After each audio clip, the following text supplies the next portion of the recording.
it.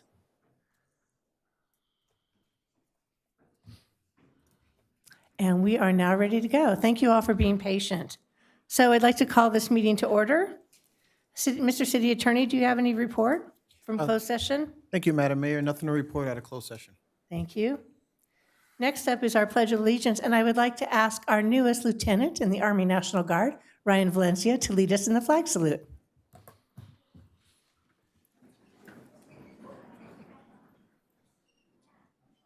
Right hands over your heart. Ready? Begin. I pledge allegiance to the flag of the United States of America and to the republic for which it stands, one nation, under God, indivisible, with liberty and justice for all. Thank you, Lieutenant. It's the last time I'm going to say that. You'll be Ryan from now on. Roll call, please. Councilmember Ayala? Here. Councilmember Rhodes? Here. Councilmember Litzter? Here. Mayor Pro Tem Judge? Here. Mayor Kavanaugh? Here. Are there any items for agenda review? There are, Madam Mayor. There are two supplementals this evening, one on item 3A1 and one on item 8B, and then consent item 5 is being pushed to a future meeting. Thank you.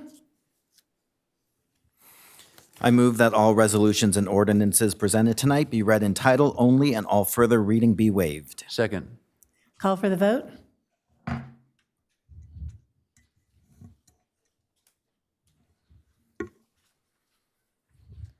The motion passes unanimously. Thank you, Madam Clerk. If any member of the City Council may have a conflict of interest or any reason why that member must abstain from consideration of any matter on this agenda, he or she should so declare at this time. Seeing none, we may move on. Madam Mayor and members of the City Council, the first item on the agenda is item 1D1, presentation of certificates of commendation to the SEMI Youth Baseball 9U World Series champions. And management analyst Kristen Miller is here to present this item. Good evening, Mayor Kavanaugh and members of the City Council. Tonight, we celebrate an incredible accomplishments of the SEMI Youth Baseball 9U Division Red All-Stars this season, led by Brandon Palomares and coaches Tom Meervold and Scott Harrell. The team achievements at the Pony Mustang 9U International World Series and during the extra tournaments they played stand as a testament to their tenacity, hard work, and athletic talent. Prior to sanctioned play, the Red 9U team went 16-3 in extra tournaments, and during sanctioned play, they were undefeated with a record of 16-0, including the World Series. The Pony Mustang 9U International World Series was hosted by Vacaville, California, with 8 teams from around the world competing for the title: Mexico, Bonaire, China, Vacaville, Tampa, Chicago, Virginia Beach, and Simi Valley. In their first World Series game, the Red 9U played against China, winning 16-1. Their second game against Bonaire, they won 13-6. In their third game against Vacaville, the team won 15-6. In the championship game, they played against Mexico. At the bottom of the 6th inning, the game was tied, with Mexico battling, bases loaded, and 0 outs. However, fast forward to the 8th inning, and SEMI takes the lead 12-11, winning the entire World Series. I'd like to now read out the names of the 12 young gentlemen that make up the SEMI Youth Baseball Red 9U Division team. Oliver Klink, number 5. You want to come up here, Oliver? Sorry. Dominic, do you want them to come up and join you? Okay, yeah, come and join them. Dominic Casella, number 44. Woo, woo. Stay up there, stay up there. Barrett Broomfield, number 13.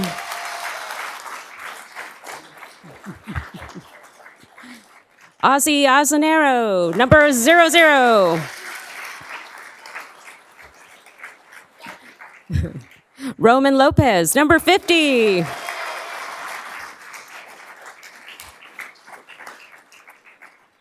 Brantley Miravold, number 11.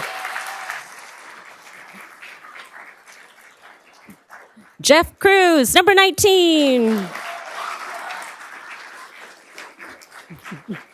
Parker Ojeda, number 3. Colton Palomares, number 15.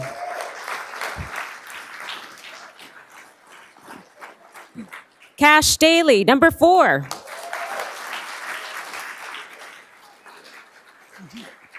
Oakley Chase, number 55. And last but not least, Luke Harrell, number 17.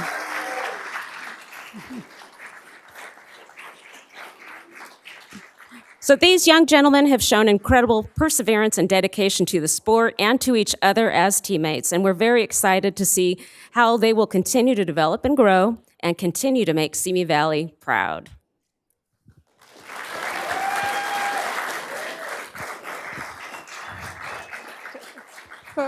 For any of you involved in sports or any type of team organizations, you know the parents put in a lot of hours, a lot of time. So I have a certificate for our 3 coaches also.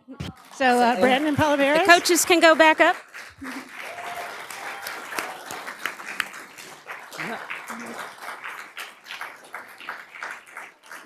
Tom Mersrow.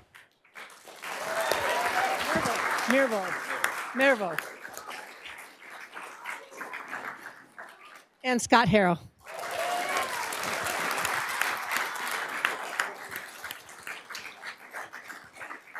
I know, having been in softball with myself and my daughter for 40-some years, I know how much time and effort parents put in, both moms and dads, travel and all that, but they do it all for you guys. And you guys have made Simi Valley so proud today. We are so excited for you. Congratulations. That is a perfect record.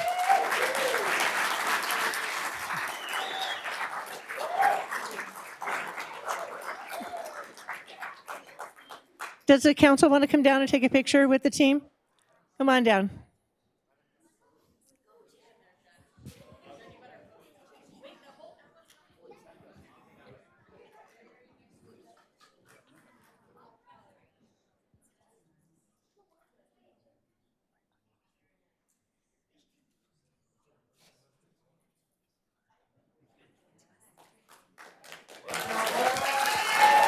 Way to go, you guys.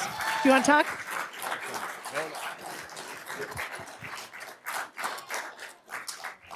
Okay, he said he didn't want to talk. Do you want to say anything? No. Okay, you'll talk. There you go. I'll say something. You'll say something. I'll say something. Yeah, I will stay with you. Yeah, I'm not up on an island by myself here. First of all, thank you guys for this. This means a lot, not only to us as coaches, but to the kids, to show the support from the city, their families, friends, people they don't know, coming here to support these kids. They're 9 years old. At the end of the day, it's about the youth and our baseball team, and what they did is something very special. No matter what else is going on outside in the world, that matters. That counts for something. So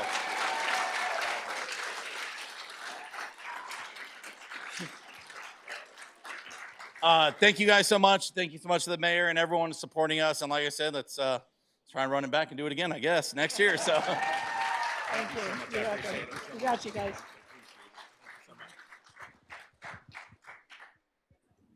It's one of the best parts of my job. Madam Mayor and members of the City Council, next on the agenda is item 1D2, presentation of a proclamation declaring the month of September 2025 as Suicide Prevention Month. And Community Services Coordinator Ryan Fowler is here to present this item. Good evening, Mayor Kavanaugh and members of the City Council. The month of September 2025 is recognized as Suicide Prevention Month. To accept the proclamation, I would like to invite the following individuals to come forward to the left of the podium. Amanda Fagan, Director of Planning and Sustainability, Ventura County Transportation.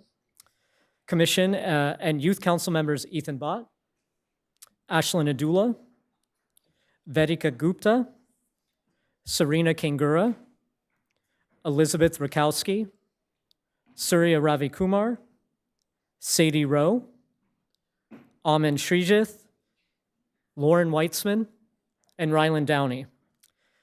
I would also like to invite Jasleen Kangura, a senior at Royal High School and our Youth Council Chair, to the podium to share a statement.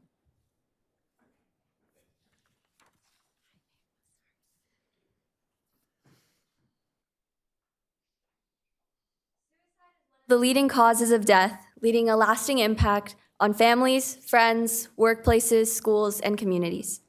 In the United States, tens of thousands of lives are lost due to suicide each year, while many more people experience the thoughts of self-harm, suicide attempts, or grieve the loss of a loved one. Every life lost to suicide is a tragedy. These losses remind us how important it is to raise awareness, reduce stigma, and encourage open conversations about mental health and well-being. Individuals, organizations, and communities all play an important role in recognizing the warning signs of suicide and in offering support, connection, and resources to those who may be struggling. Prevention strategies, mental health treatment, and community-based support services save lives and provide hope to people in crisis. The month of September is recognized nationally as Suicide Prevention Month. It's a time to raise awareness, promote dialogue, and strengthen our community's commitment to reducing the incidence of suicide. Together, we can work to ensure that everyone knows help is available, hope is possible, and healing is within reach. Thank you, Mayor and the City Council members, for proclaiming the month of September 2025 as Suicide Prevention Month in the city of Simi Valley, as we commit to working together to save lives and offer hope.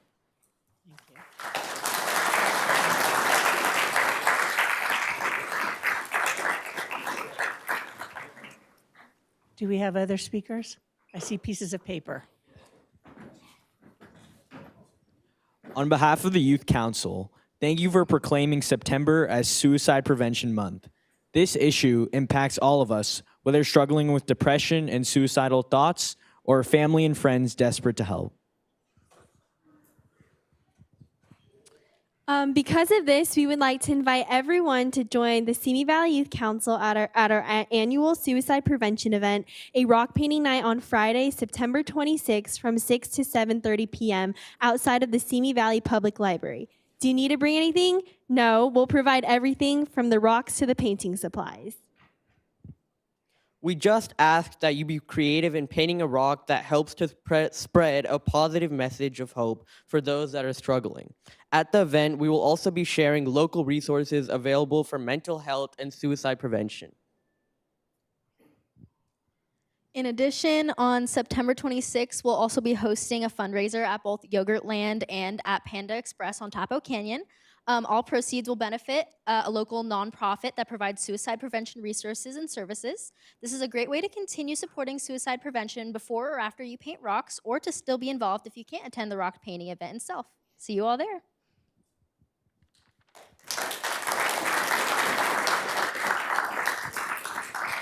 Thank you all very much. It's an honor. The Youth Council does so much on suicide prevention, so I really appreciate you all being here. I had an aunt by marriage who committed suicide, and so you know how you can see how it affects everybody, from her kids to her spouse to the surrounding family. So thank you for all that you're all doing. We really, really appreciate it.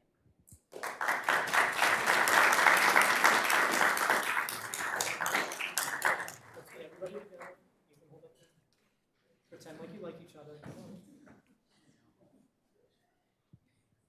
Rylan, you didn't make it very far. You want to come over this? Perfect. Yeah, and then just do a little. Thank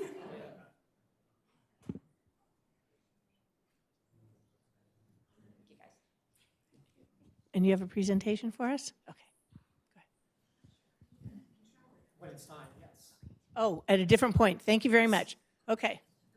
All right. So thank you all very much. We appreciate you being here tonight and everything you guys do and everything you do. So thank you.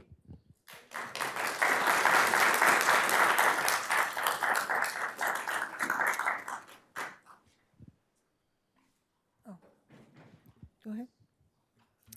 Madam Mayor and members of the City Council, next on the agenda is item 1D3, presentation of a proclamation declaring September 21, 2025 as Day of Peace, and Management Analyst Kristen Miller is presenting this item. Good evening again. Mayor Kavanaugh and members of City Council. Tonight we're honored to recognize and proclaim September 21st as the Day of Peace in Simi Valley. In 1981, the United Nations selected this date when establishing the International Day of Peace, a day dedicated to strengthening the ideals of peace around the world. Peace is more than just the absence of conflict. It is the presence of justice, equality, passion, and opportunity for all. Simi Valley values diverse and respect and dignity for every person. Creating a peaceful community begins with each of us through acts of kindness, cooperation, and understanding.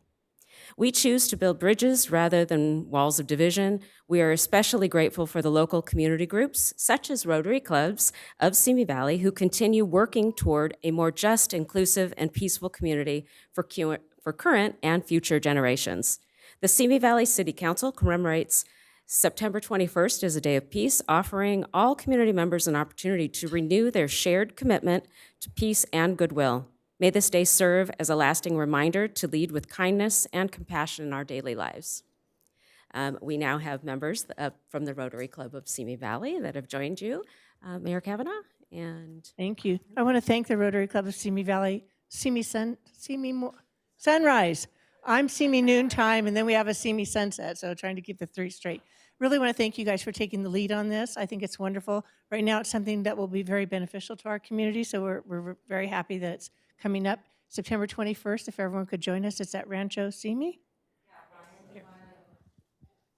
Yeah, sure thing. It's the free concert in the park celebrating this International Day of Peace, and it's going to be taking place September 21st, 4:30 p.m. to 6:30 p.m. over at Duck Pond Park, Rancho Simi Community Park, and the outdoor amphitheater. And we'll be having great musical acts such as our great a cappella groups that are local. If you've ever seen them, they're amazing. We have a lot of talent here in Simi Valley, and we'll be showcasing that. So yeah, and the symphony as well. I know that we had Joe here a little bit earlier. They're doing incredible work too. So thank you. And our harpist over there, Councilmember Lister, will part of that symphony. So thank you so much. Yes, and I want to give a shout out actually to more than just our Rotaries that are represented here, our Interfaith Council, our Kiwanis Club, our Seroptimists that are helping us put on this event. Thank you so much. It's a collaboration of service projects that I think define Simi Valley and what we do. Thank you so much. We'll let you, you're in the middle, so you can hold that for pictures.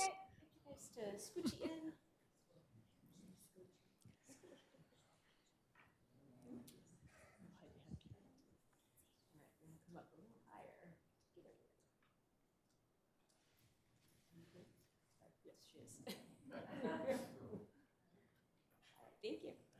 Thank you all very much for everything you do for our community. Appreciate it.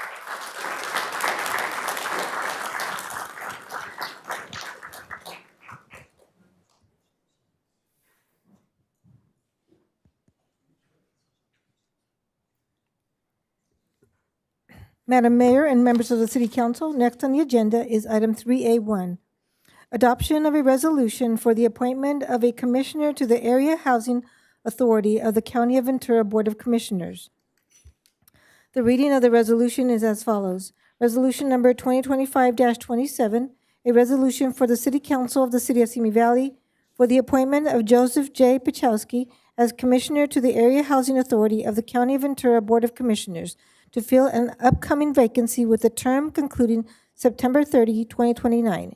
And Community Services Coordinator Kelly Duffy is here to present this item. Good evening, Mayor Kavanaugh, members of City Council. The Area Housing Authority represents 7 jurisdictions in Ventura County, including Simi Valley. It is governed by a Board of Commissioners appointed by the jurisdictions it serves. One of the city's appointments will expire on September 30th, 2025. At the July 21st, 2025 City Council meeting, Mayor Pro Tem Judge and Councilmember Joseph Ayala were appointed by the City Council to conduct interviews and nominate a prospective commissioner for appointment. On August 21st, 2025, the interview committee conducted 11 interviews and nominated Joseph J. Pachowski. Therefore, it is recommended that the City Council adopt a resolution appointing Joseph J. Pachowski to the Area Housing Authority of the County of Ventura Board of Commissioners to fill an upcoming vacancy with a term commencing on October 1st, 2025 and ending on September 30th, 2029. This concludes the presentation, and staff is available for questions. Councilmember Rhodes. I'd be happy to make the motion. All right. And thank Mr. Pachowski for your continued service on this board. I move to adopt resolution number 2025-27, appointing Joseph J. Pachowski to the AHA Board of Commissioners for a term commencing on October 1, 2025, and concluding September 30th, 2029. Second. Call for the vote.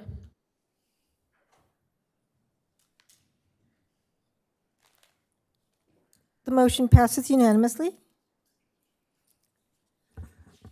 We have Mr. Pichowski in the chambers. At least you could stand up and take a bow. And we thank you for your service. I didn't see you, or I would have had a volunteer pin ready for you, but I think you already have one. Okay, thank you. Thank you for serving again. We appreciate it. Thank you, Madam Clerk. Madam Mayor and members of the City Council, next on the agenda is item 3A2, selection of City Council members to interview and nominate prospective Neighborhood Council Executive Board members. And Community Services Coordinator Kelly Duffy is presenting this item as well. Good evening again, Mayor Kavanaugh and members of City Council. Neighborhood Council Executive Board members are appointed to alternating 2-year terms with approximately 1/3 of the seats expiring every 8 months. The next term of appointments is scheduled to commence on November 1st, 2025. A general recruitment was conducted August 1st through August 29th, 2025 to fill the upcoming 16 vacant positions. A total of 26 applications were received during the recruitment period. The distribution of applications was as follows. Neighborhood Council number 1 had 10 applications. Neighborhood Council 2 had 6 applications. Neighborhood Council 3 had 6 applications, and Neighborhood Council 4 had 4 applications. In previous recruitment cycles, the City Council has appointed 2 subcommittees, each consisting of 2 City Council members. Staff recommends that the City Council appoint 2 subcommittees, each comprised of 2 City Council members, to interview and nominate prospective Neighborhood Council Executive Board members.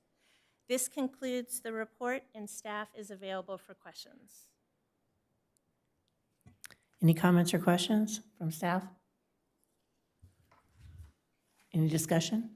I had one, and that was I liked the precedent we set in the last one of interviewing constituents from our own districts. I thought that worked out well, and finding out who was getting involved in those. Councilmember Litzter? Actually, I would concur with that. I'm happy to interview with whomever, and I think it was also admirable to note that in all areas we have more applicants than we have open seats, which shows that there's a lot of people willing to serve our community, and I'm very appreciative of that. But happy to connect it in any way you want to do this. In looking at the numbers, in the past we did 1 and 2 and 3 and 4. We might want to do 1 and 4 for 14 people, and 2 and 3 for, unless you guys want to do it the other way. I'm just looking at the amount of interviews. It's fine. It's fine. Okay, so. No, go ahead, Mayor. So the council members from District 1 and 4, which would be Councilmember Ayala and Councilmember Rhodes, and then council members from District 2 and 3, which is Mayor Pro Tem Judge and Councilmember Litzter. Is that, somebody want to make a motion? I will so move that. Call for the vote. The motion passes unanimously. Thank you, Kelly. Madam Mayor and members of the City Council. Next on the agenda is item 3B1, Arroyo Simi Bridge Suicide Prevention Task Force Update by Amanda Fagan of the Ventura County Transportation Commission.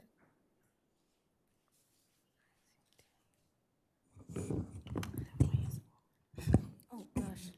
Sorry. Okay, thank you. Something's going on with our... And can I actually just say something? I know that we have a lot of people seated in the back, and there's a lot of open seats. Please know that you're welcome to move forward if it means you can see the screen easier, and you just please feel free to move if you so desire. Thank you. Amanda, can you see? It's not working. Oh. Over here. Okay, Yeah. there you go. Okay. That'll give you an opportunity. Thank you. Okay. Mayor Kavanaugh, Mayor Pro Tem Judge, who also serves as the chair of our commission, and members of the City Council. My name is Amanda Fagan, and I serve as the Director of Planning and Sustainability for the Ventura County Transportation Commission. Thank you for the invitation to be here with you this evening to share an update on the efforts of the Arroyo Simi Bridge Suicide Prevention Task Force. The Arroyo Simi Bridge was built in 1993 and is located at the transition from State Route 23 to State Route 118 in Moore Park. Since its construction, the bridge has unfortunately been the site of an elevated number of suicides and suicide attempts. While a very small percentage of suicides and suicide attempts occur on transportation infrastructure, such as bridges, when they do occur, they tend to be highly visible to the community, and they cause trauma to witnesses and first responders. Informal efforts to address this issue have been ongoing at least since 2014. One outcome of these efforts was the installation of crisis line signs on the bridge in 2018. In 2022, the Arroyo Simi Bridge Suicide Prevention Task Force was created to give structure to suicide prevention efforts related to the bridge and to transportation infrastructure more broadly. The task force follows a two-pronged approach focused on physical solutions and community-based solutions. Task force partners include Caltrans, VCTC, the cities of Simi Valley and Moore Park, the County of Ventura, California Highway Patrol, the Ventura County Sheriff's Office, and D.D. Hirsch Mental Health Services.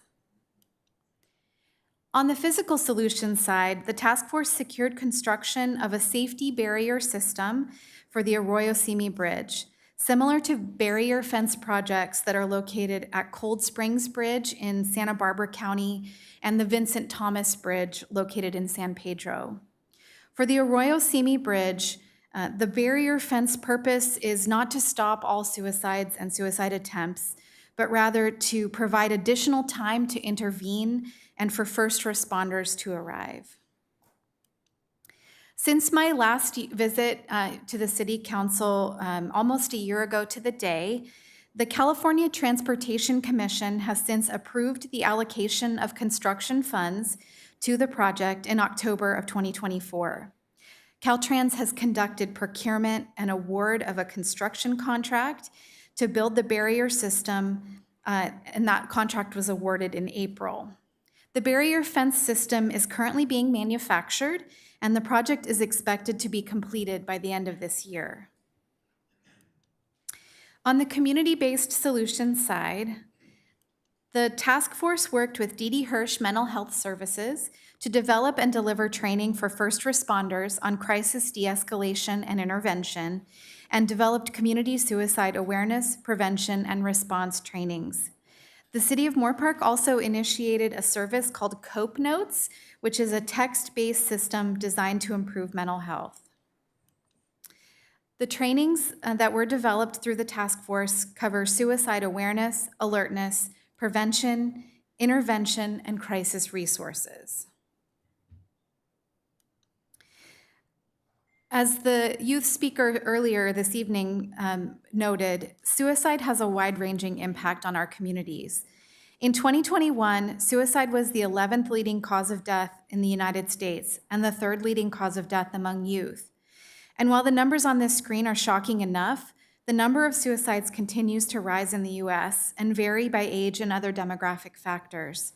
According to the most recent data from the Centers for Disease Control and Prevention, in 2023, suicide is now the 2nd leading cause of death among young people aged 10 to 34.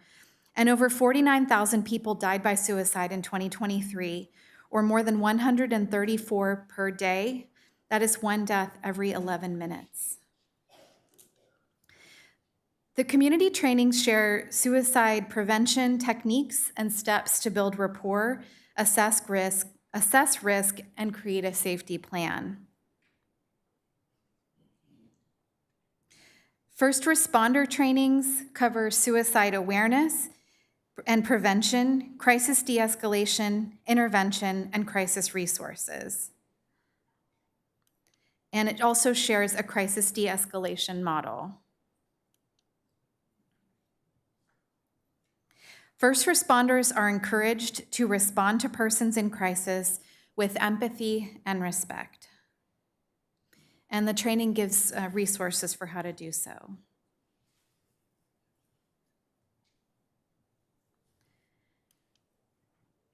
The task forces work to raise awareness during Mental Health Month in May, Suicide Prevention and Awareness Month in September, and beyond. This coming weekend, we will actually be participating in the Los Angeles Suicide Prevention Network Summit in Pasadena. We're also in the process of planning to conduct additional in-person and virtual trainings to coincide with the start of construction on the barrier fence. Finally, this slide shares some suicide prevention and awareness resources that are available from our partners at D.D. Hirsch Mental Health Services. All of these resources are also available at crisiscare.org. So with that, I'm happy to answer any questions. And again, thank you for your time. Thank you, Amanda. Are there any questions, comments? Councilmember Litzter. Thank you for this presentation. And I will preface this by saying I have a dear friend whose son took his life on that very bridge. And so this has been way too long in coming, and I'm grateful that there is action. I guess just so I understand, you've discussed it being built now and when it's the installation. What's the date that you think it will be completed exactly? So my understanding is that the project will be completed by the end of this calendar year, so by the end of December.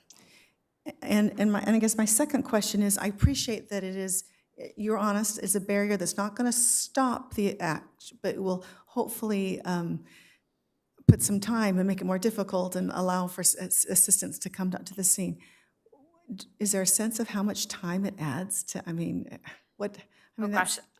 don't know but I want to know. Yeah, I don't know the details on how much time, but I do know that the barrier fence is designed to be very difficult to climb. It has the smaller opening so that a person couldn't, get their feet in to climb like a normal fence that you might see at a park or in the community. So it is designed to be very difficult to climb. And that, again, increases the amount of time. And it really provides a visible barrier and a disincentive to use that piece of transportation infrastructure. And we're hopeful that it will, when combined with community awareness and response, that will save lives. I appreciate that, and I'm very, very grateful that something is taking place. I appreciate that. And since we have our youth council here, I just want to commend them. One of the things that they do, too, is that they're very careful every year to print on the back of all student cards help numbers and ways to reach out and receive help for any of the suicidal thoughts and issues. And anyway, so I appreciate what the youth council is doing as part of that effort, and thank you for doing this for us. Thank you so much. Thank you to VCTC and yourself. Thank you, Amanda, for being here.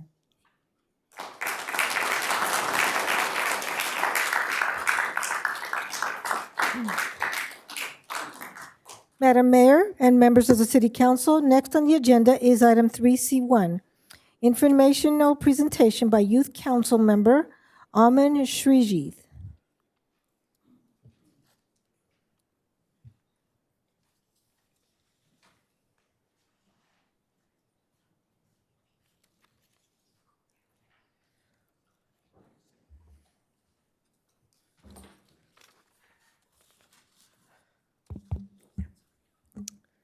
Good evening, Mayor Kavanaugh and members of the City Council. I wanted to first thank you for this amazing opportunity that you've given me. My name is Amin Srijith, and I'm an 8th grader at Hillside Middle School. This is my second year on the Youth Council. This evening, I'll be informing you about how the beginning of the 2025 to 2026 Youth Council term has started. Our first meeting of the term was on August 19th, 2025. We immediately got to work planning and preparing for our upcoming events and campaigns. we started working on our suicide prevention campaign as well as our annual youth summit. Our youth summit will be held on October 17th, 2025 at the Rancho Simi Recreation and Park District Activity Center. Our theme this year is Voices of Tomorrow. We will have breakout groups, each discussing different topics, up to 130 participants, and a keynote speaker from UCLA. We will also be collecting food items for Safe Passage, a local nonprofit that provides resources and services to at-risk youth. Next, for our suicide prevention campaign, we are hosting a rock painting night, as well as receiving the Suicide Prevention Proclamation earlier tonight. Our rock painting night will be held on September 26th in partnership with the Simi Valley Public Library. Attendees will be able to paint positive messages onto rocks to boost someone's day. The Youth Council will then hide said rocks all around Lemon Park, hoping they could brighten up someone's day. Along with this rock painting night, we have partnered with both Yogurtland and Panda Express to raise funds for a nonprofit supporting suicide prevention. Moving forward, we had our most recent Youth Council meeting on September 2nd. We continued planning the rock painting night and youth summit. Moving to new business, we held our election for the 2025 to 2026 officer positions. I'm glad to announce everyone who will be an officer for this term. Our chair is Jasleen Kangura, our vice chair is Nandiha Krishnamurthy, our sergeant at arms is Ethan Bott, our treasurer is Sadie Rowe, and finally, our secretary is Sanvi Daga. Congratulations to our brand new officers and everyone else who ran for a position. We will next be forming committees at our meeting on September 16th. The beginning of the term has been nerve-wracking and exciting. Everyone has so many different and interesting ideas, and I'm so excited to listen and try to apply all of these this year. We have so much planned for this year, and I know for a fact that the Youth Council will be able to complete it all without batting an eye. I hope this year we can make an even bigger and more lasting impact on our youth. Stay connected and learn more about upcoming events by following us at Simi Valley Youth Council on Instagram, Facebook, and YouTube, as well as at SVYC2929 on TikTok. Everyone is invited to join us at our next meeting, which is on Tuesday, September 16th at 4:30 p.m. in the community room at City Hall. Thank you so much for giving me this amazing opportunity to present in front of you all, and I hope you have an amazing rest of your evening. If you have any questions for me, I would be more than happy to answer them. Once again, thank you and have a nice evening.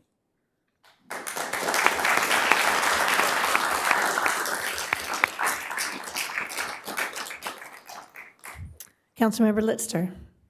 Mon, excellent presentation. Thank you so much. You said that there'll be up to 130 attendees at this upcoming event. Yeah. If a student wanted to participate, wanted to attend, how do they sign up to do that? We will be releasing a form with all the information on it quite soon. I don't know exactly when, but I know we have it ready. And so they should go online and follow, Yeah, they should go online. We'll send out the form to everybody, and they can just go online and fill it out. Okay, thank you. All right, thank you very much. We really appreciate you being here this evening and presenting you. such a good program. Thank you. Thank you.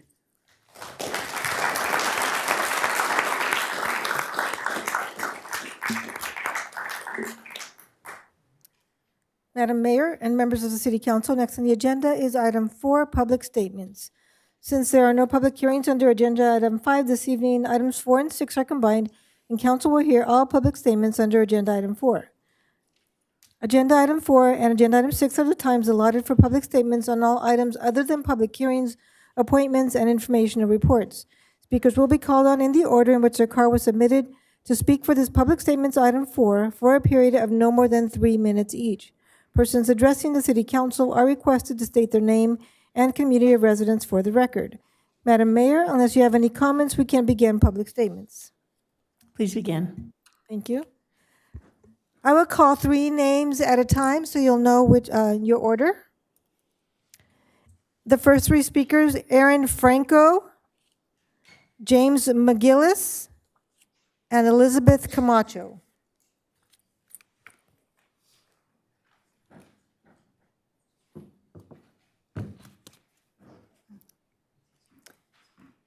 Hello, I'm Erin Franco. I live in Simi Valley, and I want to speak about personal and community growth in relation to racism here. When I say the teens that attacked Michael are racist, when I say ICE agents pulling over US citizens based on appearance and the people and systems who support them are racist, and when I say that Simi Valley has a racist history, I am not saying that they are doomed to stay that way forever. I call it out because I have hope that they and we can learn and do better. Most people think racist equals bad, understandably so, but since we all see ourselves as good people, it's natural to get defensive. But racism isn't always about intent. Even if someone copies language from music or doesn't mean it, it's still racist if your racial bias causes harm. I've said ignorant things in the past, believing I didn't have biases. But I've worked hard to change, and I continue working to be a better neighbor and community member. I believe we all can. That's why I'm asking the council to implement implicit bias training for our community. Implicit bias refers to attitudes or stereotypes that affect our decisions and interactions without our awareness. Research shows that all of us carry these biases, but through training and awareness, we can minimize their impact on the way we interact with others. Consider if you may have had unconscious bias when you saw me come up wearing a mask, negative or positive. To my knowledge, Simi Valley does not require this training. Officers may get hate crime instruction, but that is not the same as addressing the everyday unconscious decisions that shape how residents are treated, how policies are enforced, and how trust is built. So I respectfully propose that the council, 1, require annual implicit bias training for city staff, law enforcement, and elected officials, and make this available to our schools. 2, use evidence-based providers to do so. 3, make this commitment visible so residents know their leaders are actively working to reduce bias. This is not about blame, it's about education, prevention, and leadership. Implementing such a program would strengthen trust and show that Simi Valley is committed not just to condemning racism after it happens, but to preventing it. I urge you to place this proposal on a future agenda and to move forward with concrete steps. You are racist if your racial biases cause harm, whether you mean to or not. Last few meetings, you heard from many courageous people who reported mistreatment, repeated harassment, and feeling unsafe here in our community. If you believe them, then harm has been done, and our community will never move forward until you recognize that it has been racist. If you don't believe them, I urge you to reflect on why and whether unconscious bias is at play. You are racist if your racial biases cause harm, but you don't have to be forever. Thank you.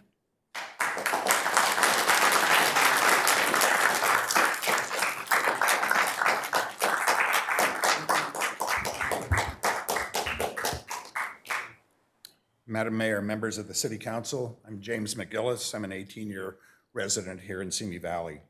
In 1982, at 4267 Roxbury Street in Simi Valley, Tobe Hooper filmed Poltergeist, a supernatural horror film written by Steven Spielberg.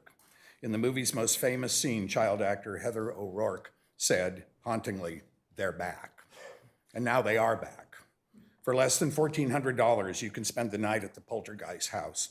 Recently, it became an illegal short-term rental here in Simi Valley, better known as an STR. STRs are not legal in Simi Valley, but the City Council has decided to look the other way. Now, any property owner can rent their property and pocket the cash. No transient occupancy taxes or city registration are required. Recently, the Ventura County DA indicted 14 people for over 600 retail thefts at Home Depot stores. The Home Depot in Simi Valley was hit many times by this crew that stole $10 million in merchandise.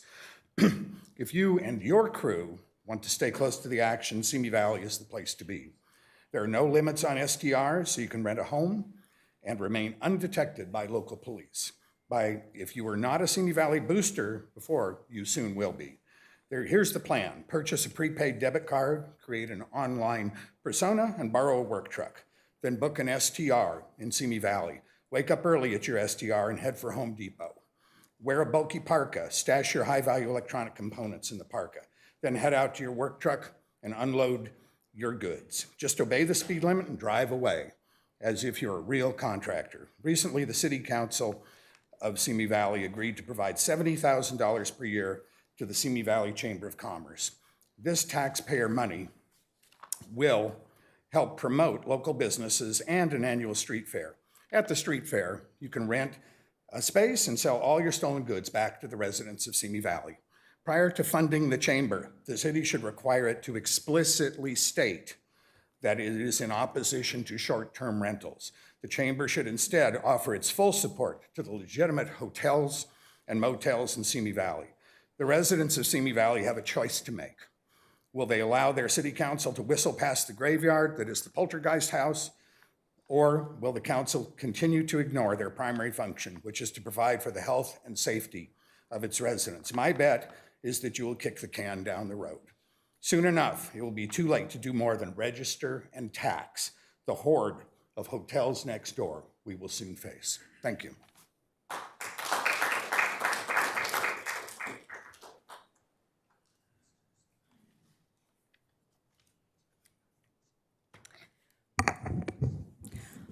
Honorable council members, thank you for hearing me this evening. My name is Elizabeth Camacho. I'm a resident of Simi Valley, and I would like to express my opposition of the proposed preferential parking program.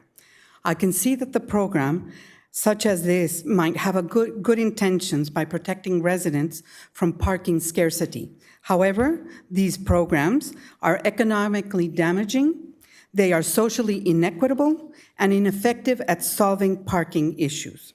Some of these are discourage commerce. These programs hurt local businesses by discouraging customers and employees from coming to the area. Inefficient use of public space. These programs are also economically inefficient because they often create underutilized parking spaces. The public street curb, a valuable shared resource, is restricted to a small group of residents. It is inequitable and a flawed policy. Unfair to visitors. Non-residents also pay taxes to maintain public streets and then are not allowed to use them. So a public resource becomes a private amenity for a few people. Disadvantages to guests and essential workers. Think about home care aides, contractors, who now must request a guest parking pass to be able to provide their services. It is discriminatory in nature. It adversely affects high-density housing residents. It shifts the problem. It does not solve it. These programs do not create more parking. It just pushes it to adjacent streets and commercial areas that do not have restrictions, therefore creating a domino effect without solving the root issue of limited parking spaces. Have you considered all the youth activities that take place in our city? Athletic events, community outreach. In your resolution, you only say that events taking place in Simi Valley USD could be exempt after jumping through so many loops, a 2-block radius of the school and 14 days in advance, and no more than 5 events a year. What about charter schools? What about private schools, YMCA, Parks and Rec, etc.? In your resolution, you do not talk about how much this would cost. Does Simi Valley PD have the resources and officer power to support this? Instead of pseudo-creating gated communities on our streets, address the real problem. Invest in public transit and more equitable parking strategies. I would personally like to know how big and where parking is an issue in our city.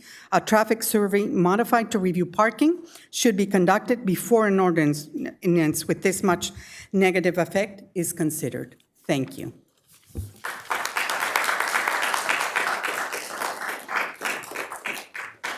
The next 3 speakers, Anthony Eason, Alin Eason, and Sandra Hernandez.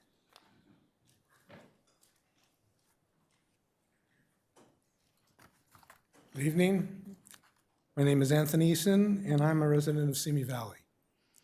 Councilperson Rhodes, are there any hotels or motels on Rambling Road? Councilperson Judge, are there any hotels or motels on Sargent Avenue?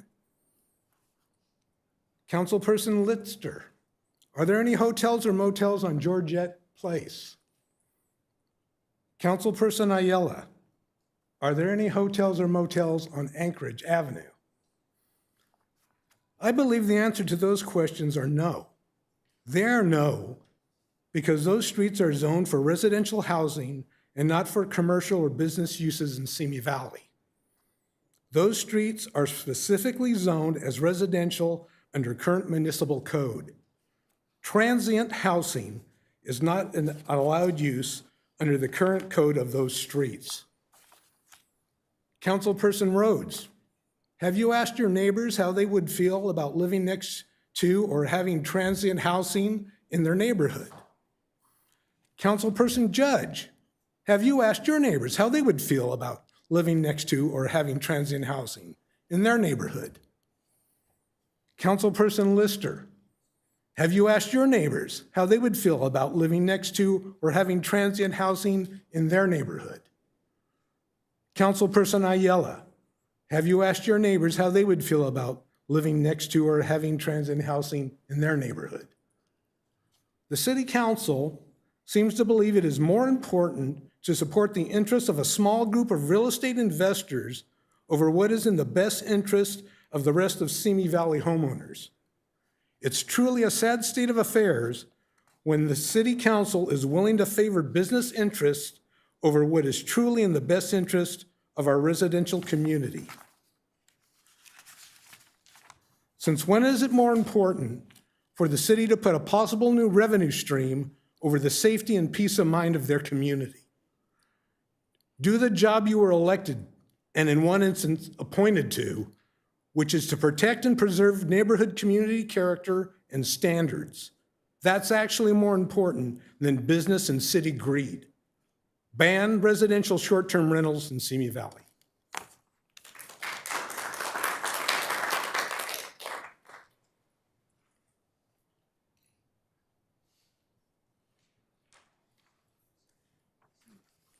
Good evening. My name is Alen Eason, and I have been a homeowner in Simi Valley for over 41 years. All short-term rentals, STRs, in the city of Simi should be banned. Council, you are harming the city with your inability or refusal to actually govern and enforce existing code and regulation of short-term rentals. Technically, STRs are not allowed under the current city municipal code. Property owners of short-term rentals pay zero taxes to our city, harming Simi's budget and disadvantaging businesses like the motels and hotels who operate here. The number of STRs are continuing to increase because of your refusal to either ban or regulate them. STRs are negatively impacting neighborhoods and reducing city tax revenue, as well as decreasing housing availability.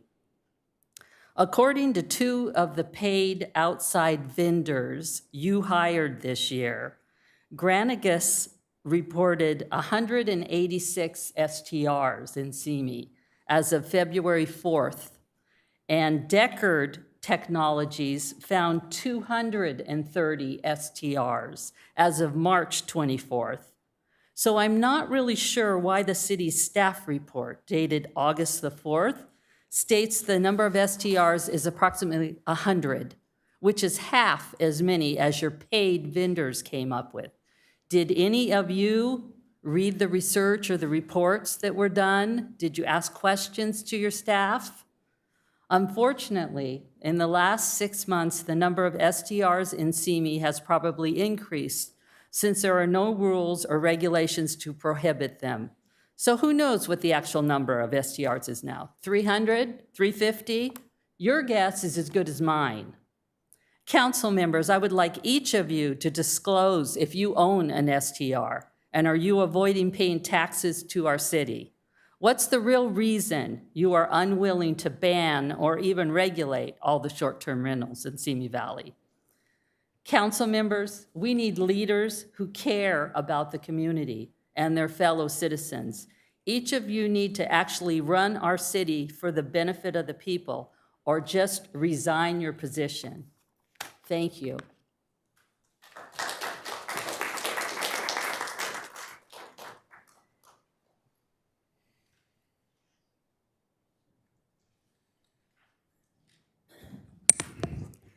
Good evening, Mayor, council members, and city manager. My name is Sandra Hernandez. I am a Moore Park resident and serve as a board member of the Simi Valley Chamber of Commerce. On behalf of the Chamber, thank you for your generous support. Your approved funding made the August 26th Mega Job Fair a standout success with steady attendance all evening. At past job fairs, employers often began packing up around 6:30 p.m. This time, the energy never slowed down, and the participating businesses praised the strong turnout, the quality of conversations, and the opportunity to meet so many promising candidates. We are also very grateful to the mayor and council members who have joined us at ribbon cuttings to celebrate Simi Valley's new and growing businesses. A special thank you to Councilmember Ayala for speaking with our Hispanic Business Alliance, for Councilmember Lister for participating in the Simi Valley Orchestra's film music concert for the Simi Valley Film Festival. And looking ahead, we'd like to invite you to our networking breakfast on Friday, September 12th at the Best Western. This event is a wonderful opportunity to connect, and we're especially grateful that the city will be providing an update to our members and guests. In 47 days, Simi Valley's largest event, the Simi Valley Street Fair, will take place Saturday, October 25th, along Simi Town Center Way. We are excited to welcome the City Expo back as part of this festive fall celebration, and their presence is always a highlight and crowd favorite. And lastly, the Simi Chamber of Commerce is honored to host the Spring 2026 Regional Civics Bee. It's an initiative that inspires civic engagement among the next generation. Middle school students will demonstrate their knowledge through essays and a live competition with opportunities for prizes and recognition. The event underscores the importance of informed, active citizenship and amplifies young voices in shaping our community. We are proud to partner with the Simi Valley Unified School District and the U.S. Chamber Foundation and to bring this meaningful competition to Simi Valley. We truly value the strong partnership that we've built with the city over the years, and we look forward to continuing our work together to support Simi Valley's business community. Thank you for your time.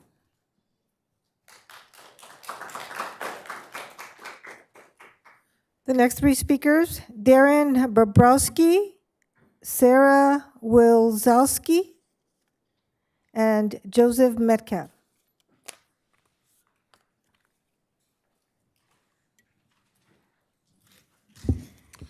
Good evening, Mayor, members of the council. I'm here to talk to you about item 8B. My name is Darren Bobrowski. I'm with USA Properties Fund. I'm here tonight with Michael Nye, the Executive Director of the Housing Authority of Ventura County. Together, we are the general partners that developed, own, and manage the Vintage at Sycamore Affordable Community. USA Properties Fund is one of the most experienced developers and owners of affordable housing in California, having developed over 15,000 units and currently own and manage over 13,000 units in 90 properties, with over half of these units, approximately 7,000, being age-restricted. Vintage at Sycamore, a 99-unit, 100% affordable property, was developed in partnership with the city and in conjunction with the contiguous 212-unit market rate property landing in Arroyo. We are requesting the city modify the age restriction in its affordable housing agreement from 62 plus to 55 plus. This project was the first senior project developed by USA Properties Fund after the 2008 federal tax bill, which included another option to develop affordable housing, which allowed serving households up to 80% of median income. Previous to this bill, affordable housing using low-income housing tax credits only could serve households up to 60% of median income. This new option, called income averaging, allows up to 80%, but this project only serves up to 70%.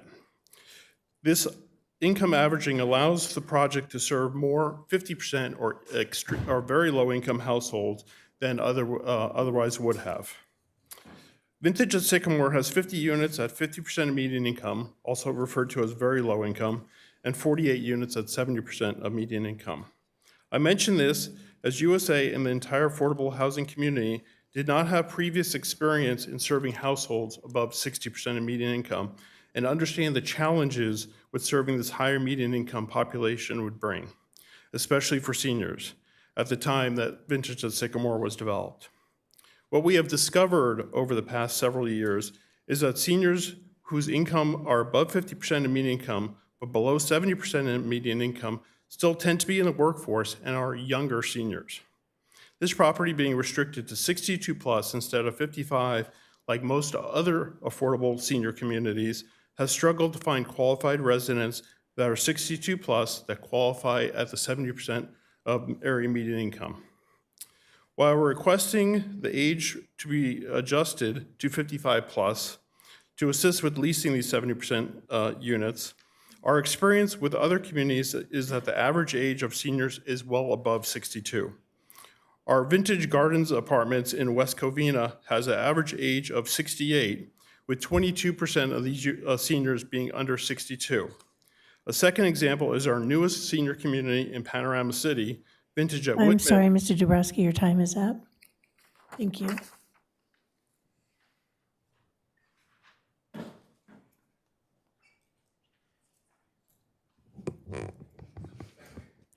Good evening, Mayor Kavanaugh and City Council. My name is Sarah Wilczewski, and I'm a volunteer with 805 and DocuFund. I am angry, sad, and tired. I'm angry that the Supreme Court today lifted the TRO protecting Southern California residents from being racially profiled by ICE. I am sad that our families, friends, and neighbors are living in fear every day. I am tired of leaders at every level failing to act to protect the most vulnerable among us. Today, a little girl was playing on the fountain at the ICE office at 321 Cortez Circle in Camarillo as her family desperately tried to get information about their loved one who was detained this morning. How will the trauma as she grows up? Last week, ICE crashed a car into a home here in Simi Valley. How will the trauma of that impact the family moving forward? And briefly, I would like to speak to the community. If you would like to you can directly support the Montez family by going to 805 Immigrant Coalition's Instagram and following the link in their bio to their GoFundMe page. Please, they are at 6% of their goal as of the start of this meeting. Please support them. And to you, City Council, you can help by putting an item on the agenda to review what can be done at the local level about ICE's reckless and dangerous practices. Now is the time for direct action at every level of government, especially local. What will you do to protect your constituents? Thank you.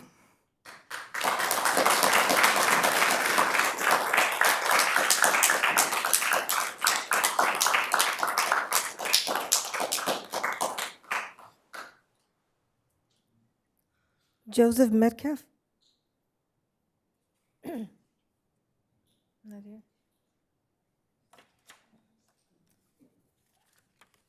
The next three speakers, Chris Chestnut, Joseph Dubinsky, and Joseph Alfaro. Hello, my name is Chris Chestnut, resident of Simi Valley.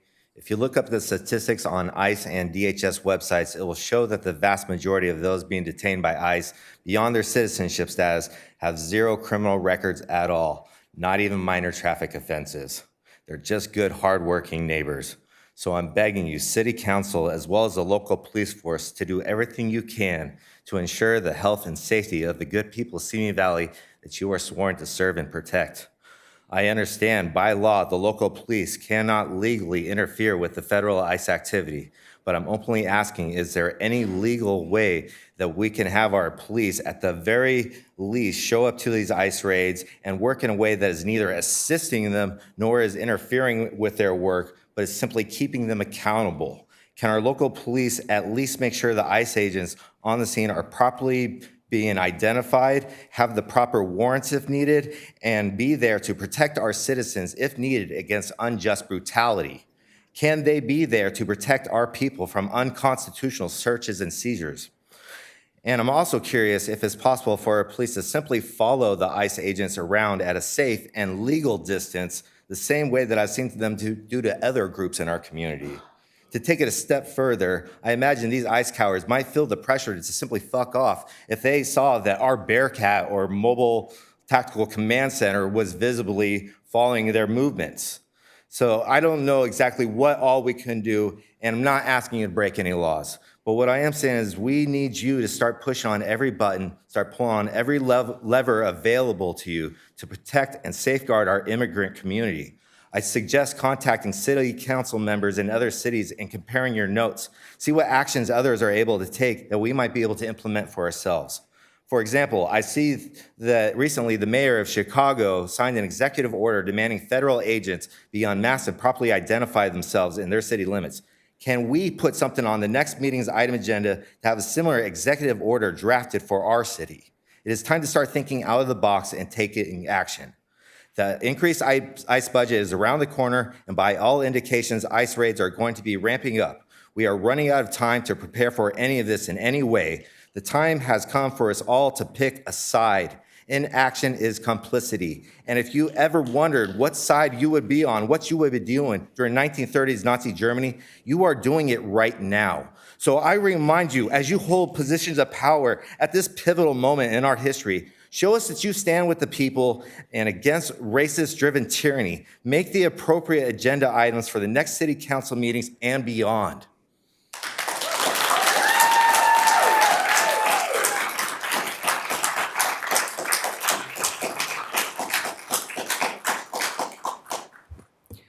My name is Joseph Dubzinski Jr. I am a resident of Camarillo, and I spend my mornings outside at 321 Cortez Circle, which is the local ICE regional field office. I observe and report on their activities in accordance with my First Amendment and with my California state rights. And it's been my experience that these undisciplined fascist cowards are a threat to all of our communities. They are untrained, they use masked and unmarked vehicles and racially profile people regularly, which is why there was a lawsuit beforehand about this happening. They don't have to pass the same mental and physical tests that other law enforcement agencies have to do, and they're often drawn from ex-law enforcement officers, ex-correctional officers, and far-right extremists. They also treat their job like they're playing Call of Duty or Grand Theft Auto 5. In case in point, they drove into a house last week. That's not normal. They were chasing somebody on foot, and that is not normal police procedure to track anybody as far as I'm concerned. Witnesses also said that they saw collaboration between the Simi Valley Police Department and with ICE both before and after this incident took place. Whether that's true or not, we want transparency in what happened that day, both before and afterwards. This is not an immigration policy issue. I've been at other city councils where they've said this is all about immigration policy, and it's not. It's a public safety issue. If they're going to be running people off the road, if they're going to be leaving cars in park, if they're going to be brutalizing people, which is why there have been 5 times that they've had emergency services called to 321 Cortez Circle after they've picked up people on the street. Recently, a Simi Valley citizen was detained through racial profiling, which is something that's going to be happening more and more now that the temporary restraining order has been revoked. And no longer is there probable cause, there's just any cause to pick somebody up.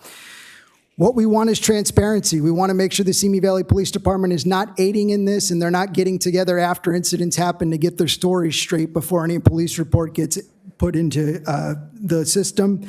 We want to make sure there's an agenda item for city discourse at Simi Valley to make sure that we can talk about these issues and what we're going to do, especially as they continue to move and act completely unhinged and with all of the and abuse of their qualified immunity and the supremacy clause underneath the Constitution. And most importantly, we want an investigation into what's happening with people here, and we want to make sure that the Simi Valley citizens are protected. I also find it ironic that a lot of praise was just given for the International Day of Peace, and right now your migrant and immigrant communities are under attack. We should do something to change that if Simi Valley cares about all of its residents. Thank you.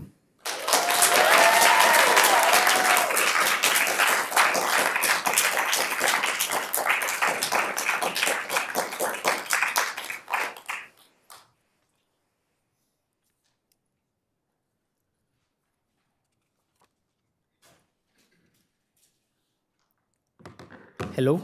A lot of Josephs tonight, but Joseph, My name's Joseph Alfano. I've been here a few times, so hi again. I was raised in Simi Valley and currently live in Thousand Oaks. I met my wife in Simi. I went to school in Simi. I love this city. I'm here tonight because I want you to show us that you love this city too. I'm here today again to speak out against ICE activity in Simi with VC Defensa. Last Friday, ICE agents rammed a vehicle into a neighbor's home on Deborah Street while conducting an arrest. In completing the arrest of one tenant of the home, they have left at least 2 others homeless with no compensation or discussion, just a form they could fill out and hope that they can get their money back later. I don't find this to be anything less than plain disrespect.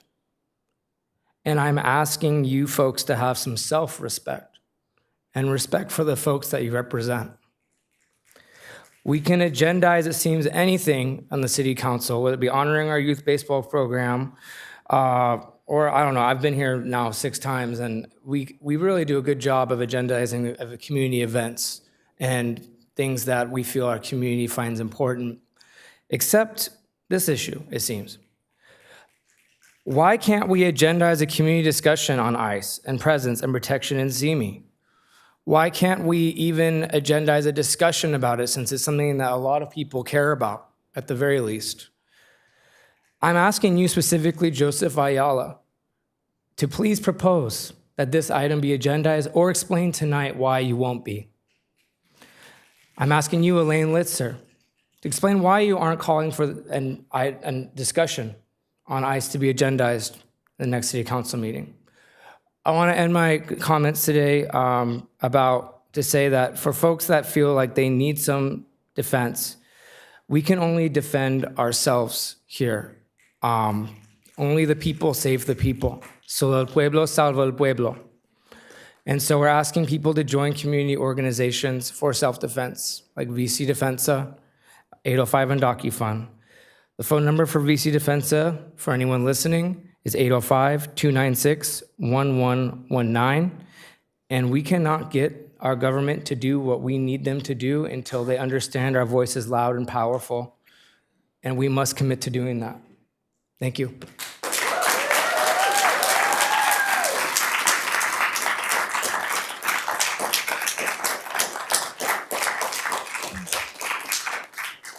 The next 3 speakers, Brian Drury, Johnny, and Susanna Barone.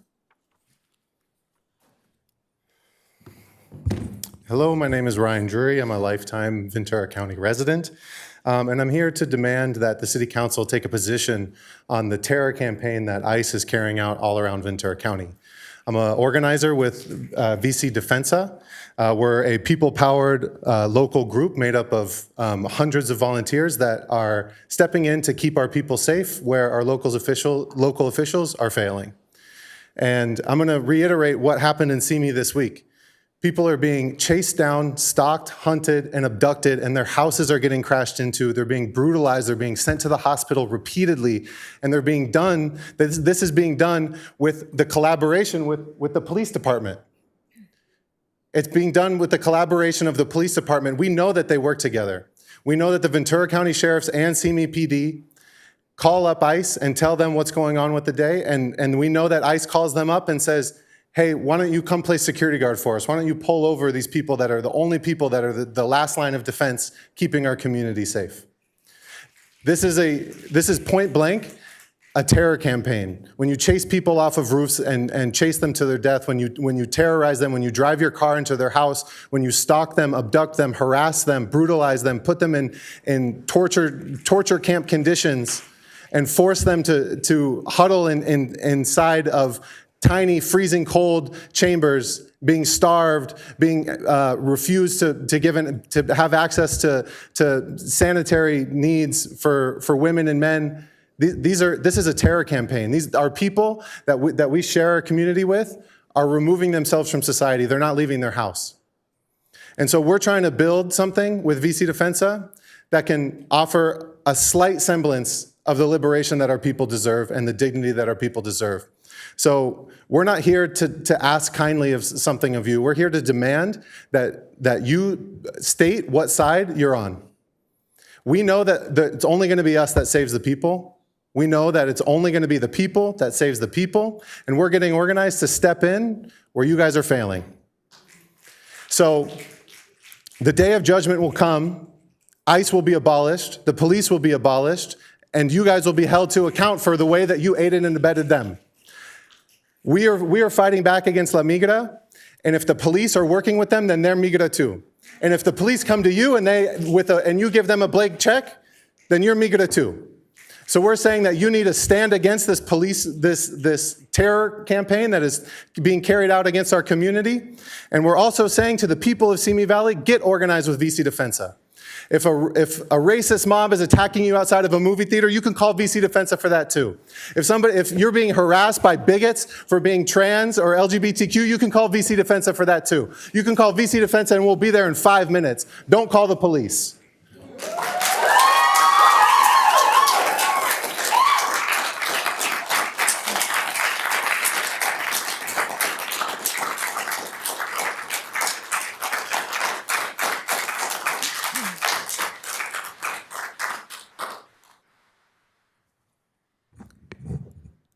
Council and fellow members of the audience. I find it really funny that several of the council members in front of me have expressed several stories of themselves or people that they know having experiences with racism or the terror that ICE is causing.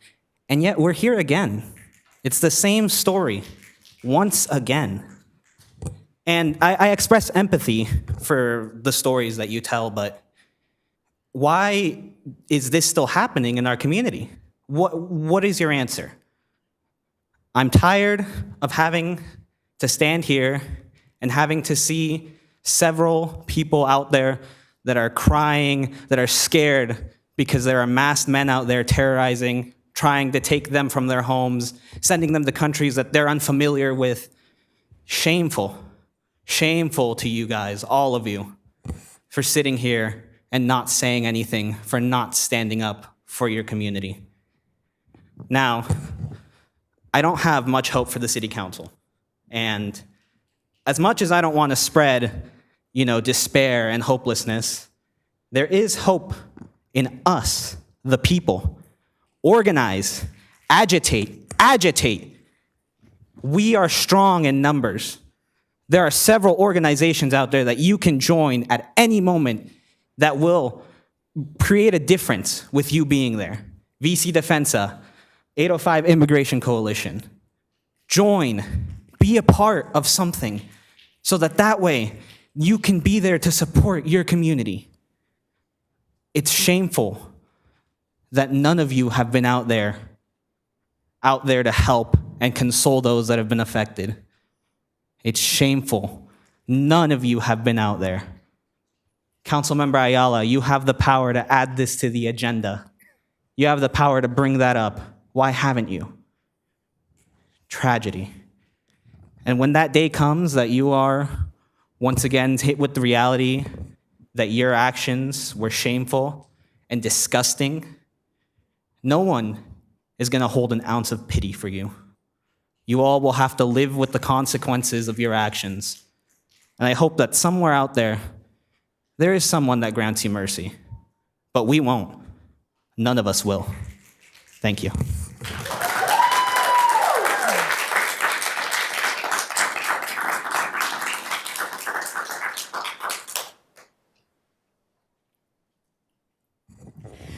Good evening, council and the public. My name is Susana Canales Barron, and I'm a volunteer organizer with 805 Immigrant Coalition and VIII Defensa.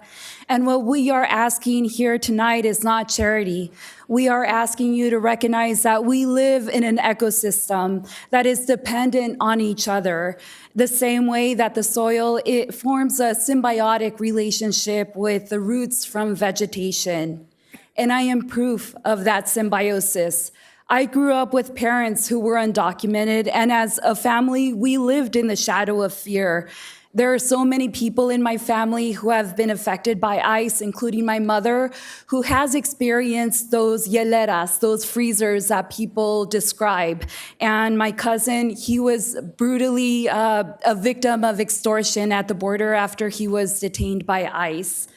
But before them, my grandfather and my uncle, who are no longer here, contributed to this very land as braceros. Now, you may be asking yourself, well, Susana, if your uncle and your grandfather contributed to the U.S. and beyond during World War II as braceros, then why were your parents undocumented? And my answer to that question is that immigration policies do not make sense. They are nonsensical. As a result of those unjust policies, I ended up dropping out of high school. It's truly a miracle that I'm here with you today. I have parents, I have my parents and my ancestors to thank, but I am also thankful to the city that I lived in during that time. Because of their support, I managed to graduate summa cum laude from UC Davis and get my master's from Stanford. Tonight, the city of Simi Valley has an opportunity to lead by example and show the community the inhumane ICE tactics will not be tolerated. I stand here today with an open heart in front of you, each and every one of you, to testify to that symbiotic relationship that we only have each other. Let us have rich soil that is nourishing, not dust that easily disappears with the wind. And for my community, if you see ICE or need assistance due to inhumane immigration enforcement, please call 805-870-8855 or the number that has already been provided by VICI Defensa. Thank you so much for your time.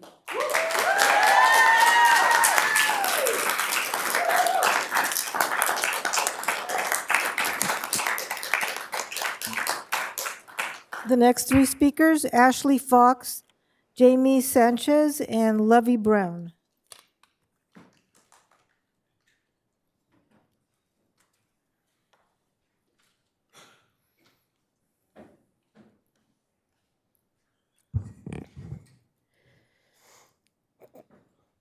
Good evening, City Council members.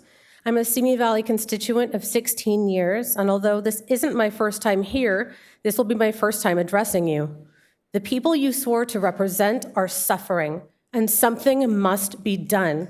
ICE is running rampant in our streets. They are terrorizing our community, and the police care more about protecting them than the people. I have always voted, and I have ignorantly trusted in these votes to be enough to keep us moving forward. But your inaction and words make it clear that it isn't enough. Some of you even cater to the unhinged, hateful prattle from the loud, misinformed minority, instead of doing what's best for all the people you represent and our local economy. So now I stand before you and I ask you this: who were you elected to serve, and for what purpose? Do you truly comprehend the magnitude of the situation? Have you gone out and spoken to the impacted community, or do you sit at your desks and use your off time to schmooze with only a certain percentage of your constituents? Have any of you reached out to the family whose lives got turned upside down last week when ICE drove the car into their kitchen? Have any of you donated to their GoFundMe or to any of the families struggling to survive without their loved ones? This is only going to get worse. This is only going to get worse, and we need to know we can rely on our elected officials and law enforcement. But time and time again, we're provided evidence that you don't prioritize the safety of the marginalized community, nor does SVPD. When will you take action? When ICE comes barreling through your neighborhood, smashes into your home, or perhaps they accidentally run over your child or your grandchild? It's happening on your watch to the people you swore to protect, and we demand an opportunity to have a real discussion about it. Please help your constituents by making this an agenda item. Show us you at least care enough about our voices to do that. Joseph Ayala, I'm looking at you. Please, you have the power to push us forward. Please do it. Thank you.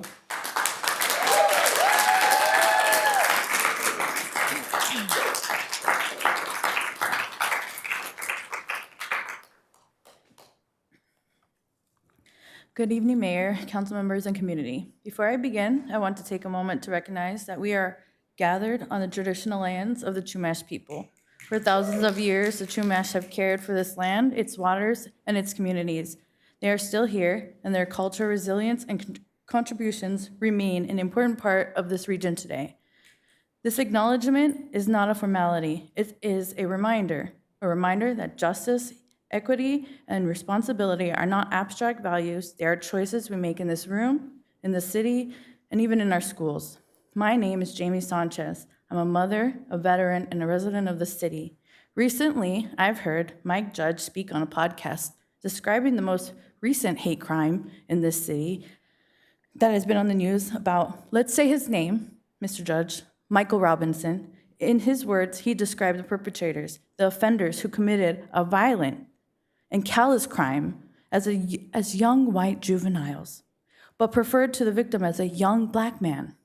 What is horrific is the adult bias that language reflects. Words shape how our kids are seen, how they are treated, and how quickly they are punished. White youth are given space to be children, while Black youth and Hispanic youth are pushed into adulthood too soon. Might I add, I still have not seen the nixel on that white young juvenile I personally witnessed who drove drunk across town after hitting my neighbor's parked car. And yet how many teens who are minorities have been placed on nixel for committing similar acts? What is the difference between being 17 and 18, aside from the legality behind it? At both ages, you're still growing, still learning, still someone's child. Yet too often, Black and Hispanic youth are denied the grace and understanding that others are so graciously and freely given. If we don't protect our children now, we are teaching them that silence in the face of injustice is acceptable. And silence when it comes to our children's safety and mental health is not an option. And I must warn you, Madam Mayor, you might want to watch your six. Mike Judge is making every desperate attempt to show he is ready to take your seat. Let's make our words matter by pairing them with action so our youth see leadership that protects, supports, and leads with fairness. At the same time, families in our community obviously are becoming more and more frightened, not just because their families are targeted by ICE agents, but also these entitled individuals have caused bodily harm, damaged vehicles, and destroyed property without any backlash. Who is helping these victims? Who is holding anyone accountable anymore? This council should demand full transparency. Without transparency, there is no accountability. And without accountability, there is no justice.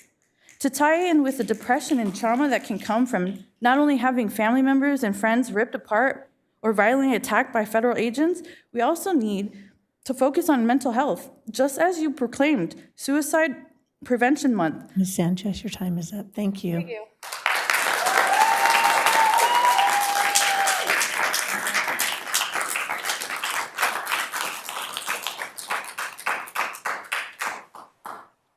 Good evening. My name is Levy Brown, and I am a resident here at Simi Valley. I am standing today for the small businesses here in Simi Valley. The other day, we had a community market, which is at Crunch Gym, that I'm a small business owner, and I've had the pleasure and the honor to be a part of this beautiful community. I serve here in Simi Valley. I give my whole heart here in Simi Valley. I have fed the Simi Valley Police Department, the fire stations, Samaritan Center, Sarah's House, Community Pregnancy Clinic. I also run Christmas Shop, which I'm sure a lot of you have heard of. I've also lead up with Janet, Shop with a Cop, which is now known as Heroes and Helpers. I love Simi Valley. I love what I do here.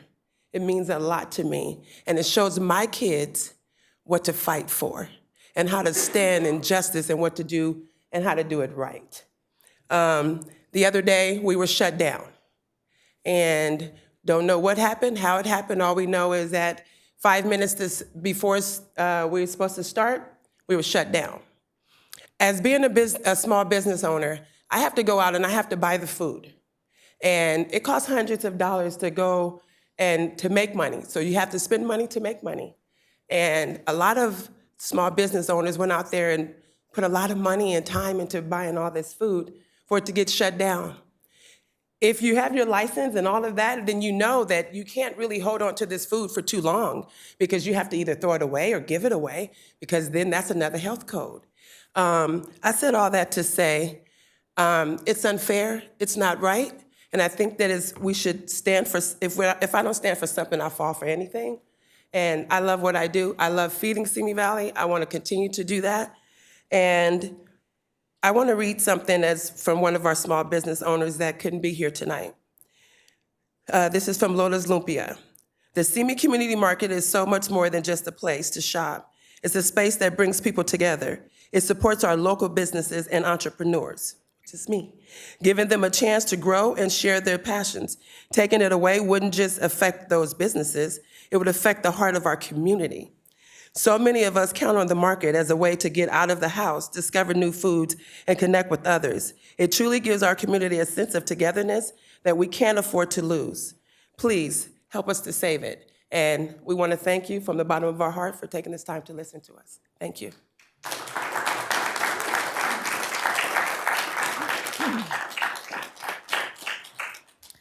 The next three speakers, Jeff Barcenas, Ariel Murphy, and Christina Mitchum.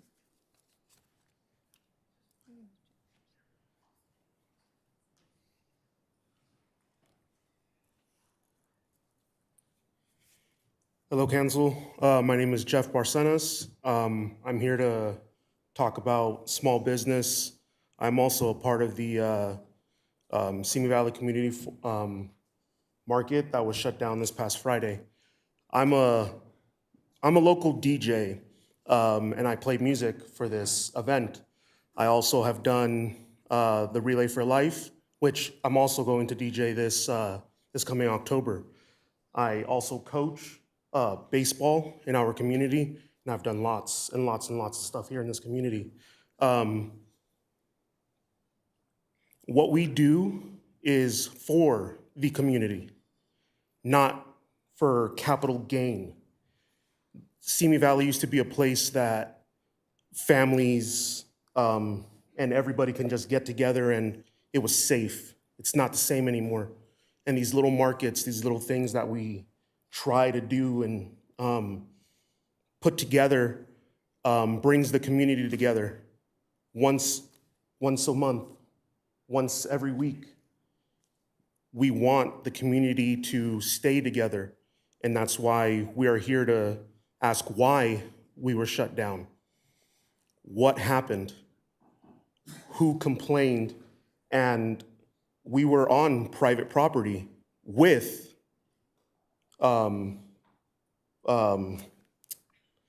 permission of the property owner to go ahead and do what we were doing. And we were shut down, threatened with fines and arrests if we did not leave. I love this city, raising my kids here, playing sports here. I just want to keep doing what we're doing. We're not hurting anybody. Thank you.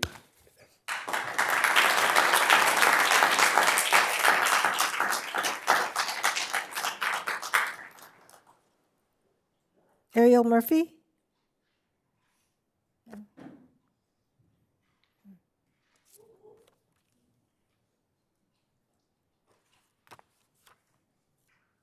Hello, council members. I just wanted to go ahead and introduce myself. I'm Ariel Murphy, and I run the community market.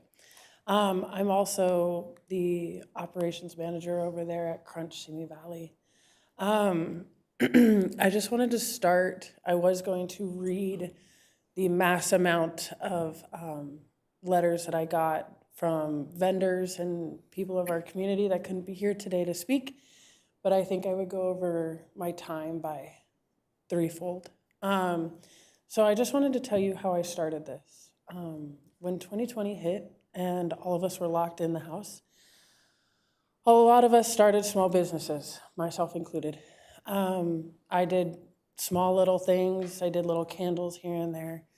And I reached out to Crunch, being as we slowly started opening back up in 2021. But I told myself no one wants to buy a candle at the gym on a random Tuesday. So I went to our district manager and I asked if I could start a market. And they said, yep, but you're running it. And I said, okay, well, I don't know how to do that, but I guess I'll figure it out. So needless to say, 4 years later, I have continued my community market on private property. I was later hired with Crunch Simi Valley for what I would like to think my display of organization, communal outreach, things along those lines. Needless to say, we were in fact shut down this last Friday. We've been trying to give our youth, whoever, maybe a safer place at night to spend their money, time, and ultimately a positive outlook as opposed to getting in trouble or doing other things that maybe wouldn't be so great for them. Like they said, we're not hurting anybody. We are on private property with full permission granted by Crunch Simi Valley. And I'm just really asking if we could just continue doing what we're doing. These are small business owners that, to be honest with you, are providing for their families. Every single crystal that you buy, every single candle, every single tamale, every single, plate that people make goes into somebody's bills, goes into somebody's keeping their home, keeping food in their kids' mouths. And ultimately, that's all I'm looking for, is just to support those people. Thank you for your time.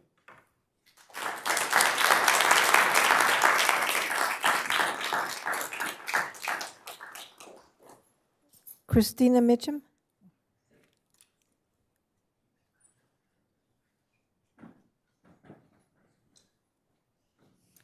Hi, council members. My name is Christina Mitchum. Everyone knows me as Tina.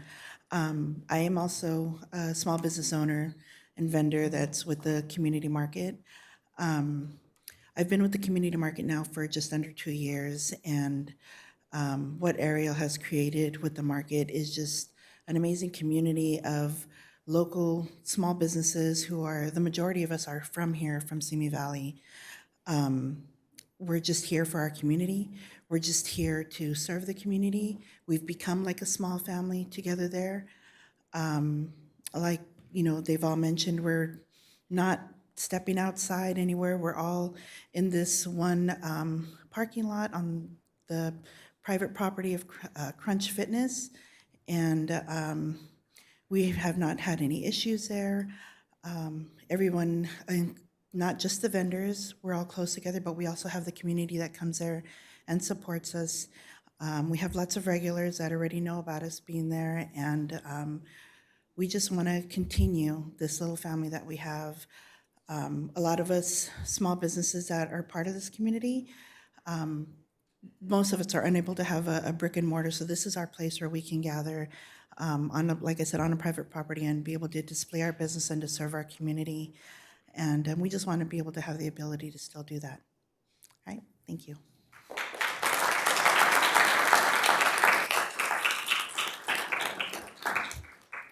The next three speakers, Neberina Galindez, Carla Costilla, and Kenneth Hurst.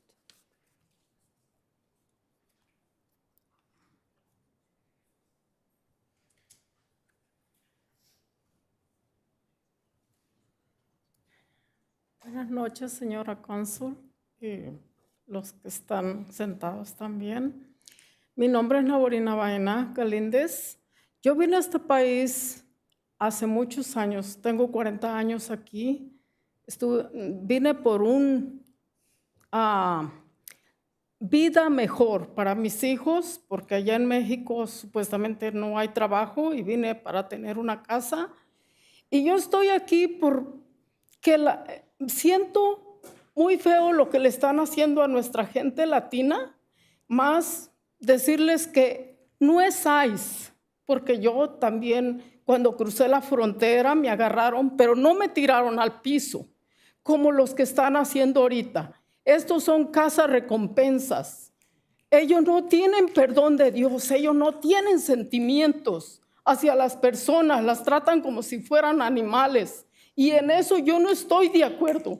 Yo estoy frustrada. A mi primo lo agarraron, lo metieron en el Alcatraz de los Caimanes. Estuvo él con COVID, no le hacían caso y yo frustrada hablando a Florida, nadie me quería dar información. Y eso es lo que siento aquí. Y aquí en Simi Valley hay mucho racismo.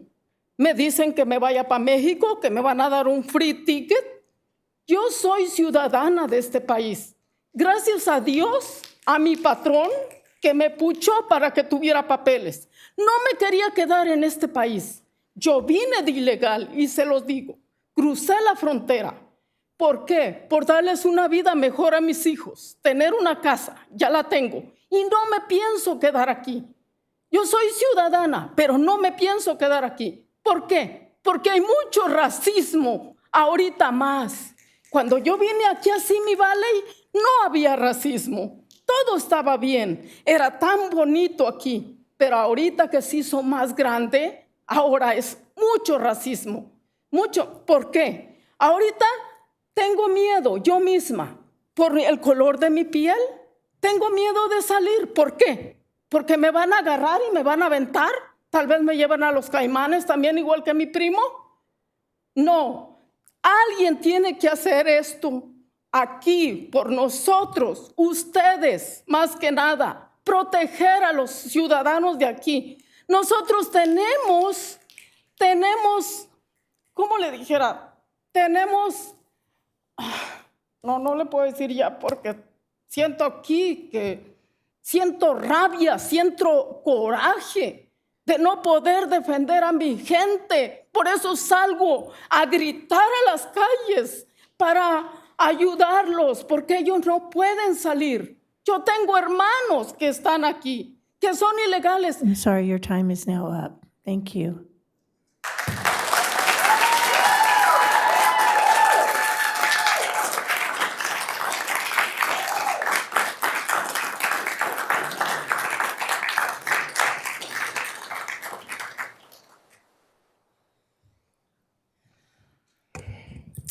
My name is Carla Costilla, and I've been a resident here in Simi Valley for over 23 years. Quiero empezar con un mensaje a las personas que estén escuchando o viendo esta junta en casa. Les quiero decir que no están solas.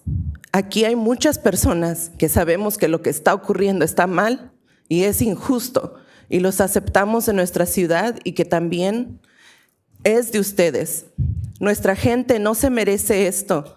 Somos los pilares que sostienen este país y sin nosotros este imperio caerá. Hello again, Council. Here we are once again, after hearing all the amazing information and efforts of young people in our city that they're making to support their peers and anyone suffering with mental health and suicidal ideation. Today, it reminded me of Jocelyn Rojo Carranza, a girl in Texas who was bullied by other students at her school. They were telling her and other Hispanic students that, quote, they were gonna get deported, that ICE was coming for them. Jocelyn died by suicide on February 8th of this year. She was 11 years old. This is how serious and real this issue is to our community, especially the Hispanic community. In case you've been living in blissful ignorance, Simi Valley has been famous these last few months. A woman who disappeared from our streets is still missing. A pregnant woman was brutalized on our streets in broad daylight. Car windows have been busted. A US-born citizen was detained while at his job site here in Simi Valley. And now we have a family left in fear and with their home damaged and homeless. All of this in your city in just a few months. Meanwhile, all of you sit up there and go about your day ignoring this issue that we've been demanding for months. We've been here since, I don't even know anymore. put this issue on the agenda. You may not have jurisdiction over ICE, but you do over SVPD. According to you all, SVPD is not assisting ICE, but somehow they are not protecting our streets either. Instead, they gaslight, refuse to make reports when hate crimes are committed, sit for hours watching us when we exercise our First Amendment right to protest. And for what? I assume to intimidate us. Won't work. And now we have unidentified masked armed people terrorizing our streets, the ones you swore to protect, officers. But so why are we paying almost half our city budget to them if they aren't doing their job? I won't wait for a reasonable answer because I know there isn't one. Councilman Ayala, I appreciate you offering your office for dialogue, but I think we're past that point. We've been here for months and you still have not listened. You can propose for us to have this conversation here and you refuse to do it. I don't know why, but just want to ask everyone, what do we want? Your time is now up. Thank you. When do we want it?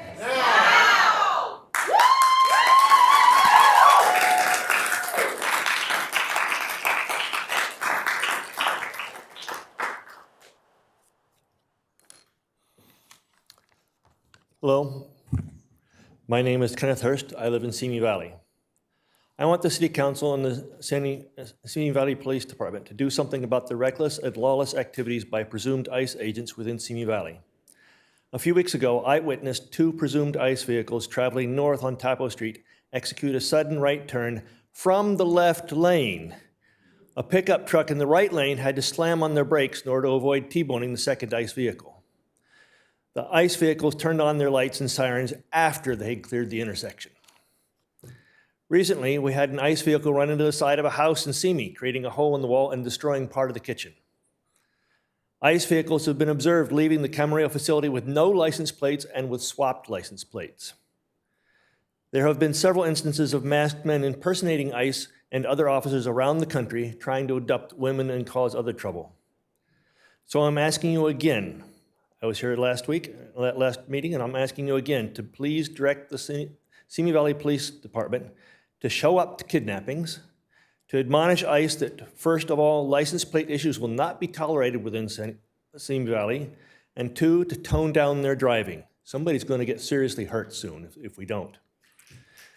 Second, I urge you to sign a common interest agreement for the Vasquez-Perdomo versus Noem lawsuit.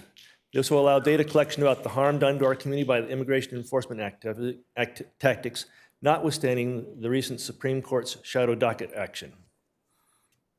Finally, consider contributing to the Legal Defense Fund for immigrants. It is the most effective way to ensure due process for immigrants who have been contributing to our economy and community.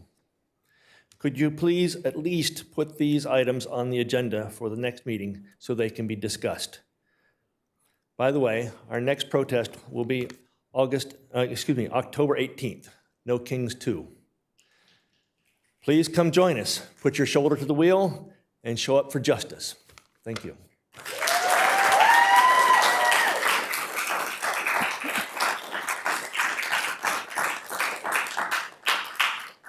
The next 3 speakers, Jacqueline Snow, Aaliyah Ewing, and Rebecca Albaran.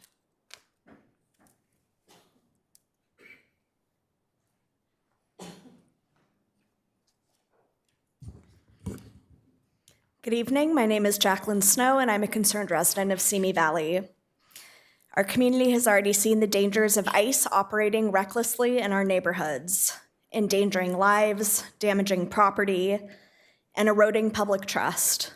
And yet we still don't have any answers. This can't be treated as business as usual. That's why, again, just like the last meeting, I am demanding that this council put ICE operations on the agenda. We need a public discussion where residents can hear directly from city leadership about what's happening in our own neighborhood. And we need clarity about Simi Valley Police Department's relationship with ICE, because right now all we have are rumors, reports, and silence. Councilmember Joseph Ayala, I'm asking you specifically to sponsor this item and bring it forward. If you want to restore faith in this council, you have an opportunity to lead by ensuring that this issue gets out in the open and has the transparent conversation that it deserves. And while we're at it, take action that shows the city stands on the side of its residents. Join the ACLU lawsuit protecting sanctuary jurisdictions from illegal federal overreach. Cities all across California are stepping up. Simi Valley, which I've heard residents in the last few weeks saying has a strong history of racial terror, should not be the one to stay quiet. I've said it before, I'll say it again, the longer this issue is ignored, the more community trust in our institutions dissolved. We voted this council in, we can vote you out too. We will keep showing up here, waiting for you, our elected council members, to address this, because the safety of Simi Valley residents is your responsibility. We demand accountability, transparency, and above all, a commitment to protect every person who lives here. Please put this on the agenda and let the people of the city be heard. Thank you for your time.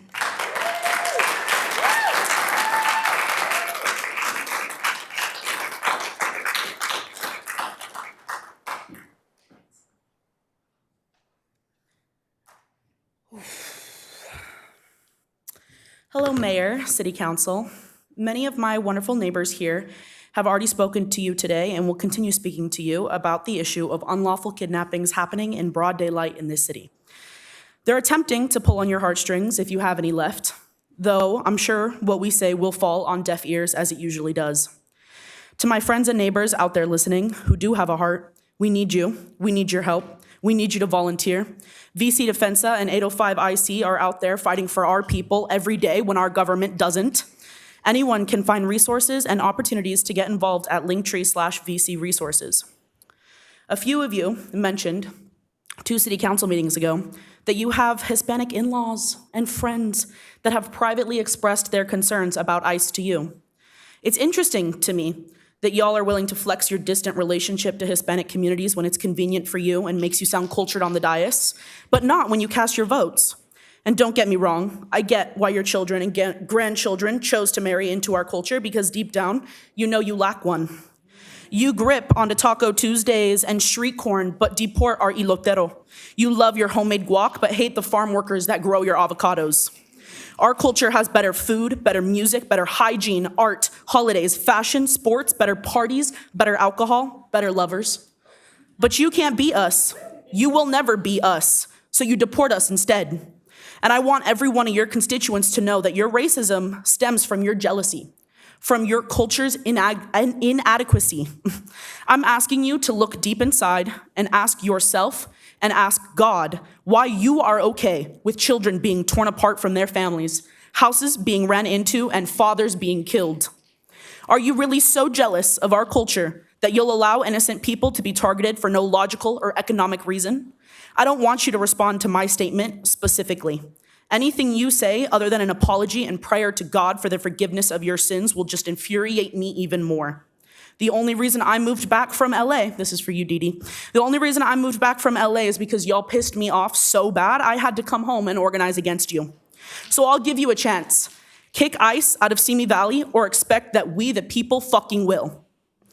As the phenomenal organizer, Carla, said before me at the end of her speech, we want justice and we want it now.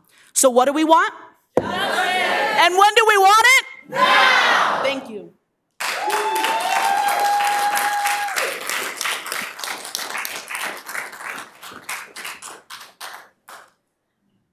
Good evening. Buenas tardes.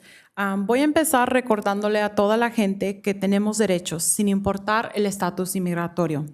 Usted tienen derechos constitucionales. No abra la puerta si un agente de inmigración está tocando la puerta. No conteste ninguna pregunta de un agente de inmigración si trata de hablar con usted. Usted tiene el derecho de mantenerse callado. No firme nada sin antes hablar con un abogado. Usted tiene el derecho de hablar con un abogado. Si usted está fuera de su casa, pregunte a la gente si es libre para irse. Y si dice que sí, váyase con tranquilidad. Desafortunadamente, nuestra comunidad sigue bajo ataque. En este último mes y medio, continuamos sin justicia para el joven que fue atacado agosto 1 en la plaza de Rigo. Un ciudadano fue detenido por inmigración en frente de su trabajo por el color de su piel, solamente por esa razón. Este viernes pasado, agentes federales chocaron una casa y causaron daño desplazando a una familia entera aquí en Simi Valley. Todo mientras andaban cazando a otro miembro de nuestra comunidad. Los trabajadores de la ciudad siguen trabajando sin un contrato. En vez de usar el dinero para pagar a sus empleados, se está tirando el dinero en el departamento de la policía. Eventos comunitarios que apoyan a negocios pequeños han sido cerrados porque un fulanito no le pareció y los reportó. Sin respuestas a la gente que viene a hablar aquí. Todo esto está conectado y el concejal no está sirviendo a la comunidad. ¿Por qué lo digo? Les pregunto, cuando pagan la hipoteca o la renta, ¿aceptan su dinero? Cuando uno paga la basura, el agua, la electricidad, ¿aceptan su dinero? Cuando uno apoya a los negocios en esta ciudad, ¿aceptan su dinero? Entonces, ¿qué está pasando? Quieren el esfuerzo, el labor, el dinero, pero no nos quieren aquí. Que no se les olvide que nosotros sí pertenecemos aquí. Y este concejal al nivel local nos está fallando. No puede ni pedir, no puede ni poner en la agenda el hablar sobre ICE. Y les recuerdo a la gente y a esta comunidad que ese es su deber de ustedes, a todas las personas elegidas aquí. A usted, señor concejal Ayala, que tenga el valor de presentar por lo menos que se ponga esto en la agenda. Y a la concejal Litzner, que usted apoye como secundaria ese pedido. Porque especialmente en su distrito se han detenido y arrestado más personas por ICE que en cualquier otro distrito aquí en Simi Valley. Y les recuerdo al público los dos siguientes números, 805-870-8855 y el 805-296-1119. Gracias.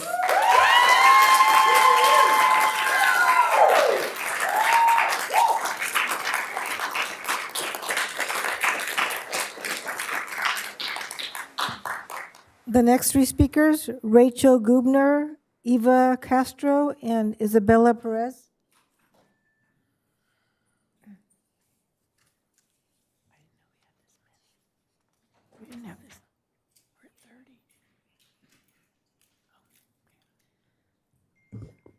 Hi, my name is Rachel Gubner, and I'm a resident of Simi Valley.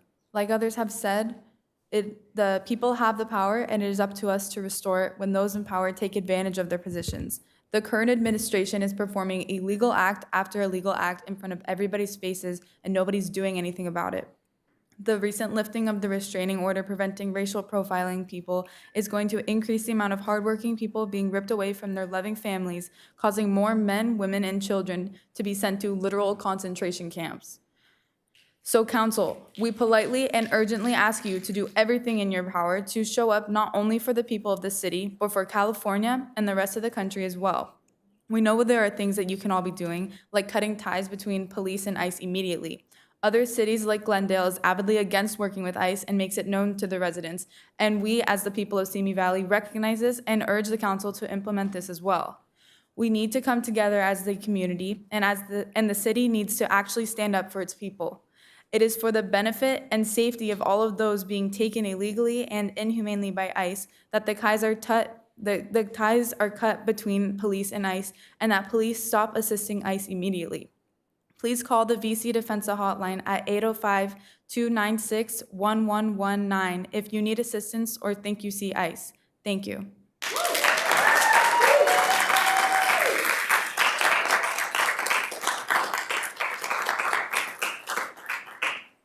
Hey, my name is Eva. I'm an associate social worker providing mental health services to youth and families across Ventura County. I'm also a community advocate with VIII Defensa, and I'm here today because I'm witnessing in real time the emotional and psychological harm that ICE is inflicting on our communities. I speak with single parents left scrambling after a loved one is taken. I hear the children crying out, scared and confused, trying to understand why someone they love has suddenly disappeared. Families are destabilized overnight, and the rest of us, the community, social workers, organizers, are left to pick up the pieces. People are being taken from their homes by a modern-day Gestapo daily. It's us, the people, who are keeping our community safe. We are the ones patrolling our neighborhoods, alerting families, holding space for grief, and offering protection. We are workers, parents, and organizers with full-time jobs who still show up to defend one another because we have to. To the folks here who haven't yet been connected, come and talk to one of us in the black shirts. Join the movement. Our rapid response hotline is 805-296-1119. Solo el pueblo salva el pueblo.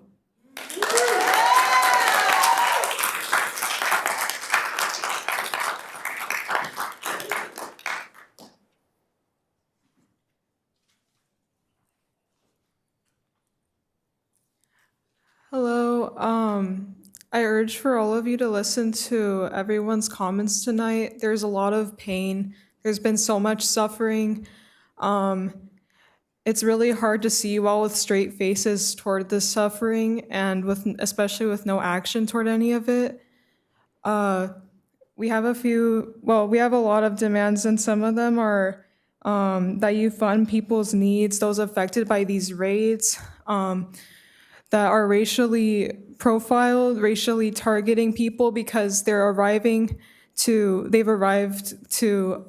places where they know that people of color are working, especially Hispanic people, to raid, and without even having a warrant, without even knowing what their documentation status is, and regardless of what it is, they shouldn't be suffering, they shouldn't be put under attack.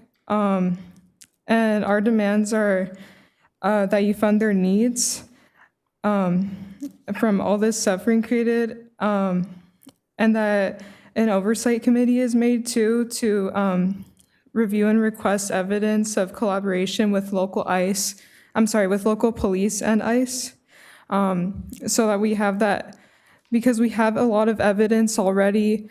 We're always ready to provide it, that evidence of the collaboration between them,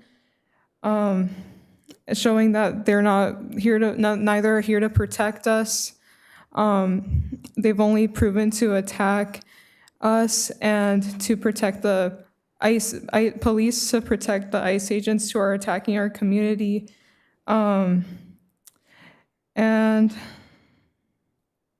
if the police are not going to comply with the oversight, then their funds should be revoked as well. You guys are meant to represent the people. You can't just pick and choose what people those are. Also we just urge that you listen to these demands. And then to repeat how all of my comrades have said, our phone number for VC Defensa is 805-296-1119 for anybody to call for support or to report immigration officials. And then 805's number is 805-870-8855. We are here for you, and we just urge that you listen to us and to our demands.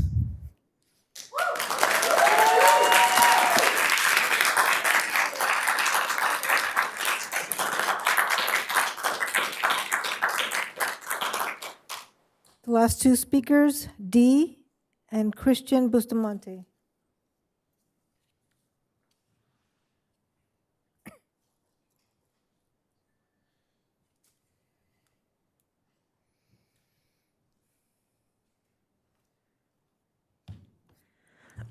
Good evening, Mayor and City Council members. My name is Dee, and I'm a community organizer with the nonprofit Buen Vecino that works for racial, economic, and immigrant justice here in Simi Valley and the surrounding areas. I'm speaking today on behalf of Buen Vecino because of the repeated racist attacks that have occurred in our community, such as last month's hate crime against Black teenager Michael Robinson, April's assault on pregnant immigrant vendor Mary, and most recently an attack on an immigrant man that resulted in his abduction and severe damage to the home of an unrelated family. These are not isolated incidences. They're part of a pattern. Around the country, racial violence is only increasing, and people are scared. Buen Vecino encourages you, as the city's elected leaders, to take concrete action to reduce the likelihood that another hate crime occurs in this city and to assure that everyone who lives and works here is safe, welcome, and equally protected. All residents and workers here in Simi Valley deserve a city that works for and supports all people, regardless of their perceived differences. Mayor Kavanaugh, you said in a previous meeting that you're willing to help the community to get to a place where we're all proud to live. Therefore, we urge the City Council to reach out to local orgs, Black, Indigenous, and immigrant-led orgs, community members, and stakeholders in order to gain insight, greater understanding, and guidance about what changes are needed. We also urge you to study programs that have worked to address similar problems in other cities like Culver City and Long Beach, and implement those programs here. We urge you to listen and act on the knowledge and experiences of impacted community members. Don't deny or turn your backs on their experiences. Please add an agenda item to discuss what we can do locally and help adopt policy measures that can concretely improve the lives of marginalized residents. We need you to address the damages and harm done to our people and take action to ensure that the community is safe for all residents, regardless of their skin color, religion, legal status, gender or sexuality, place of work or language spoken, or more. Thank you.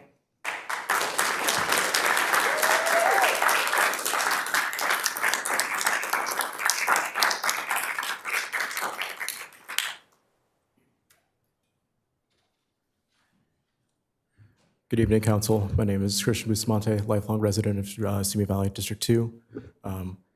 I'm here because in 2018, this council voted twice to support Trump's attack on our immigrant communities.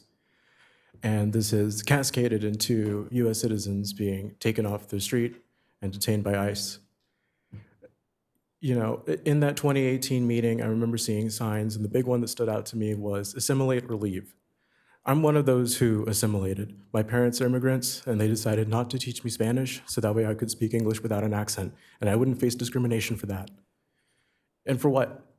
Today, it was voted that the Supreme Court allowed ICE to carry out their operations and use your skin color to detain you. Please do something about this, because everyone is getting hurt. That's it. It's too much. Thanks.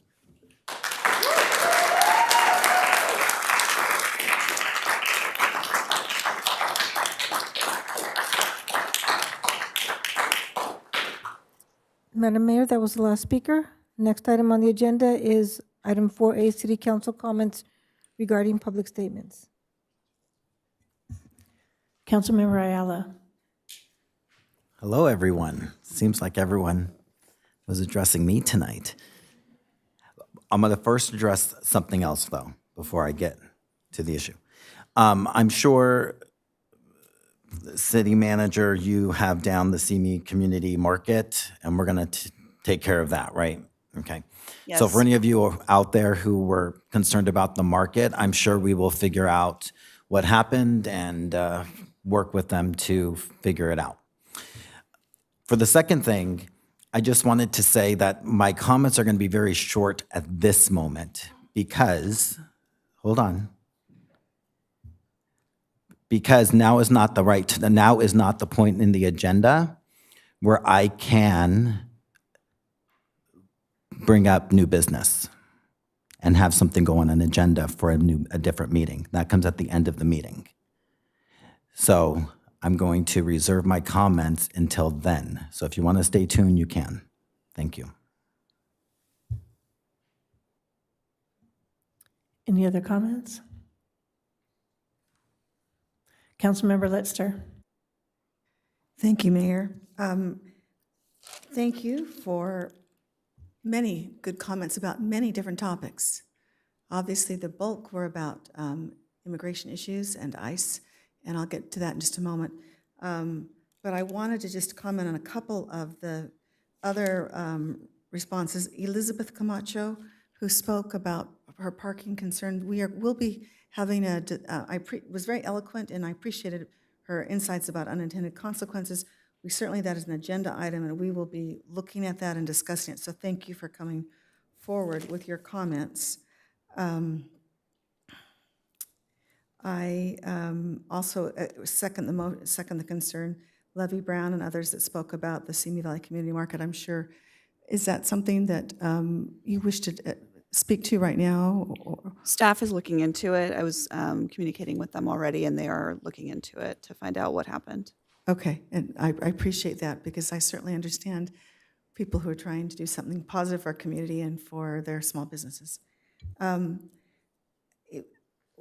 I appreciate that Councilmember Ayala will be speaking later about the issue of immigration, et cetera, and maybe what a conversation should be about. I just wanted to share, it was interesting in the commentary that speakers showed both sides of how difficult it is to come up with an answer. Obviously, it is federal enforcement that we are talking about. But it was interesting, one person said, we want police there following and making sure that they're not speeding, that they're safe, they're obeying the laws. And then other speakers said, the police are complicit, they're there following, et cetera. And so I just want you to see just the difficulty of just in amongst what you were sharing, that there's difficulties. And so, but we will discuss it further, and there needs to be, obviously.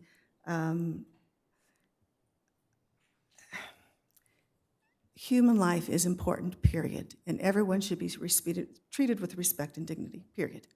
And so we need to, and what we can do, we'll discuss if there's something we can do as a city to help make that people be more respected and treated with dignity. That will be a conversation to be had. But I want you to know we are hearing you and appreciate the time that you've taken. And some of the details, I confess I was unaware of. For instance, I'm embarrassed I didn't know about a house being driven into until this evening. And so it shows that I need to be maybe better informed, so please feel free to keep informing me. But anyway, there'll be further conversation. So I just want to say thank you to everyone about the many different topics this evening and appreciate your passion in being here. Thank you. Anyone else? I think I'll be working with Councilmember Ayala at the end, and we'll have some discussion then. So thank you all. Madam Clerk, we can go on to the next item. Madam Mayor and members of the City Council, next on the agenda is item 7, the consent calendar, and there is one resolution for your consideration this evening. Consent item 6, resolution number 2025-28, a resolution of the City Council of the City of Simi Valley approving the City of Simi Valley 2025 Federal Highway Administration Title VI Implementation Plan.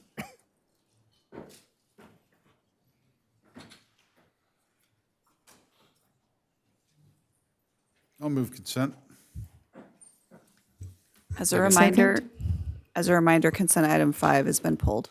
Right. With consent item 5 being pulled for later. Second. I'll second that. Call for the vote.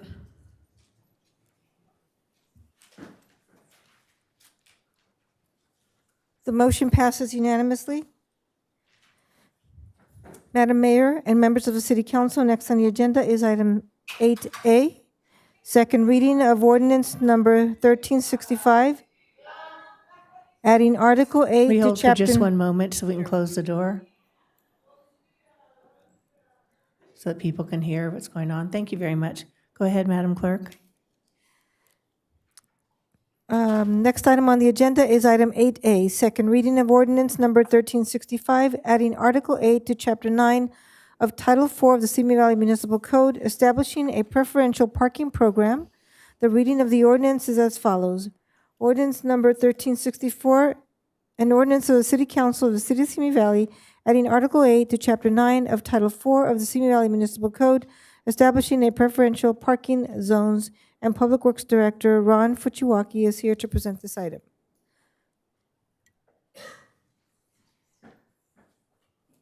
Well, we already know what the item is. I'll move ordinance number 1365 for second reading. Second. Do we have any discussion? I was looking forward to the discussion of the changes that were coming forward, and I thought there was going to be some opportunity for discussion questions, but maybe I'm the only one that has discussion items. Did anyone else have discussion that wanted to ask about the parking? I did a little bit, so if you want to, I just want to have some clarification. Sorry, Mr. Fuchwaki.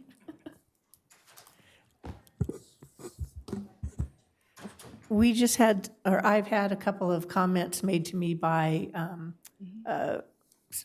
constituents regarding schools and how the parking would affect them. I know we have some detail in there, but I didn't know if we need to go a little bit more detailed or if we're going to leave it a little bit generic how we have it.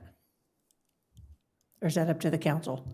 It's kind of up to the council. It is a little open-ended. It is a little generic, but in any situation where we have special events, if we have activities that we need to, or someone needs to waive the parking requirements, we do have a resolution on the books from 1997 that allows the city manager, at the request of the police department, to waive the parking restrictions on certain streets at certain times.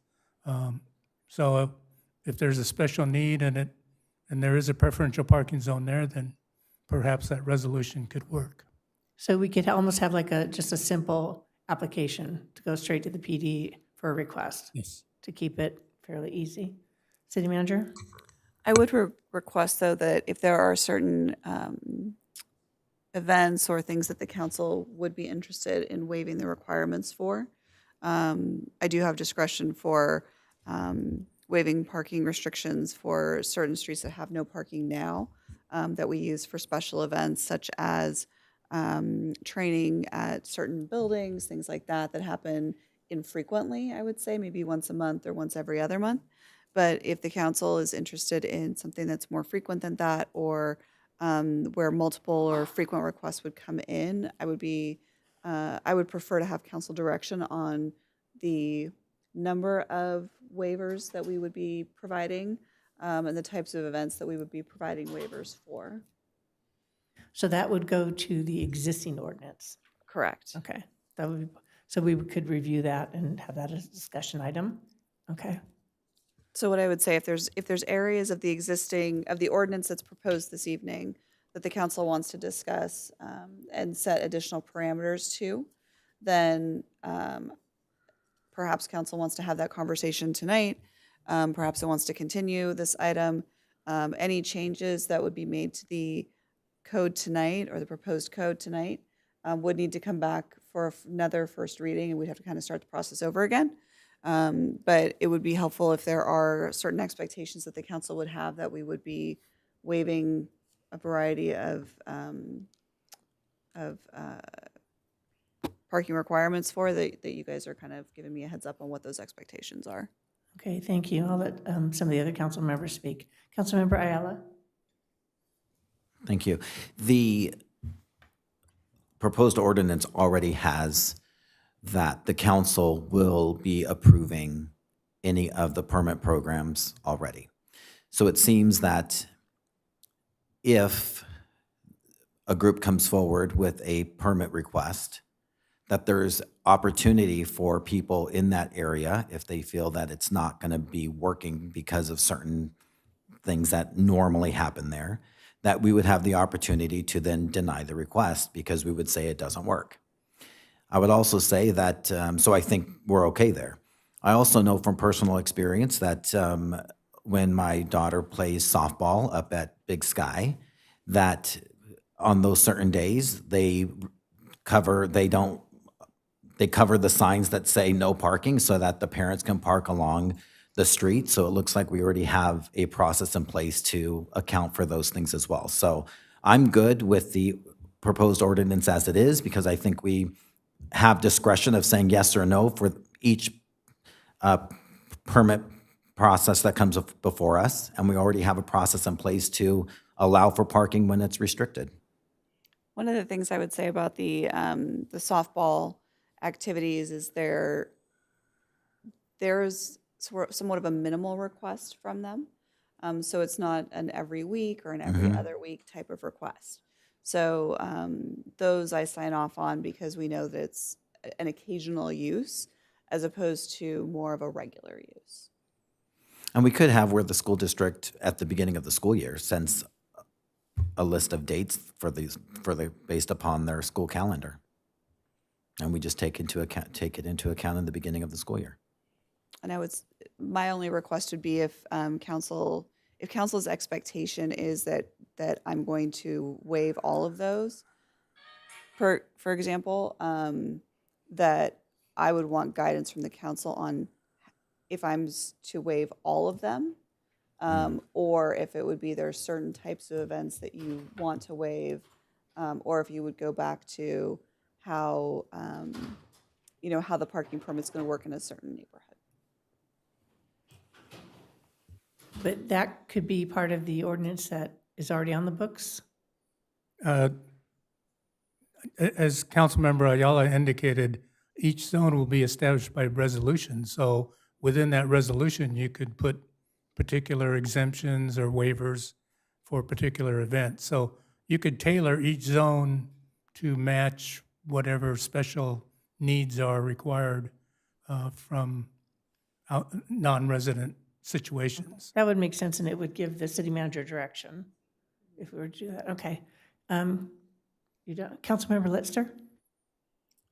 So maybe this is certainly a big change for our city, and so maybe that caused me to read this resolution even closer and come up with a lot of questions. And so and comments that people have made to me. So I just have a few questions that I need to understand better. This ordinance says that 2/3 of residents or at least 50% of frontage can petition to make this happen. So that means half the houses on the block, not 2/3 of the house. So my question is, why not 2/3 of the frontage, and how in the heck do we determine what 2/3 of the residents are? We don't know how many people live in a neighborhood, so how do we make that determination? I mean,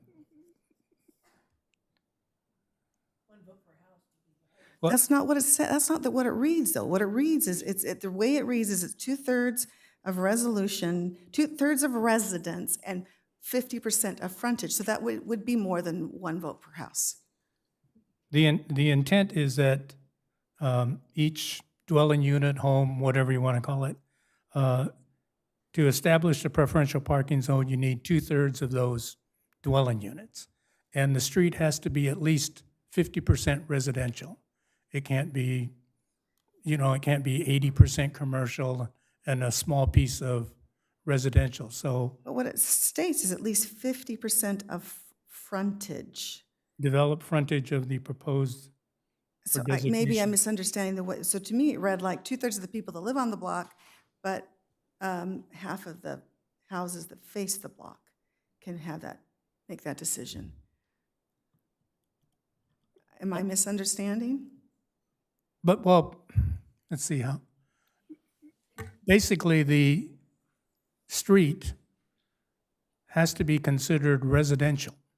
Sure. And in this case, we've defined residential as more than 50% of the frontage of the street is residential development. Okay. Yeah. Okay. And then But 2/3 of those residences have to be in favor. Yes. Period. Okay, then I'm, okay.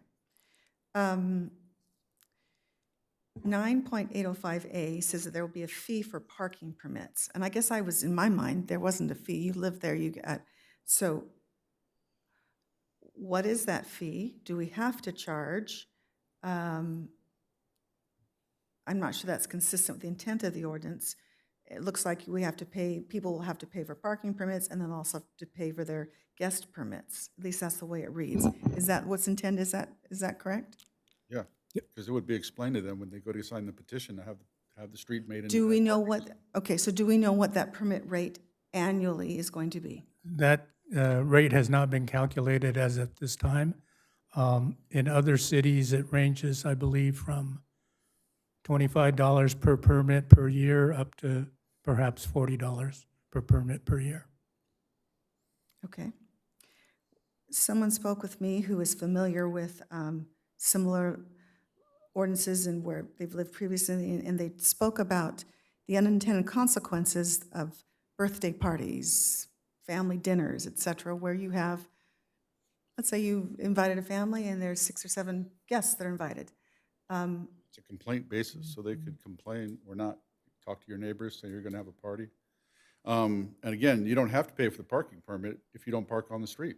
If you live in your house, in your neighborhood, and you park in the garage or in your driveways, there's no reason to have a parking permit. But if you're gonna have somebody over, then you should get whatever you're allowed to have for your house, so that you can give them to them so they can be on the street. And if your kid has a birthday party and there's 10 kids invited and they're bringing their 10 parents show up,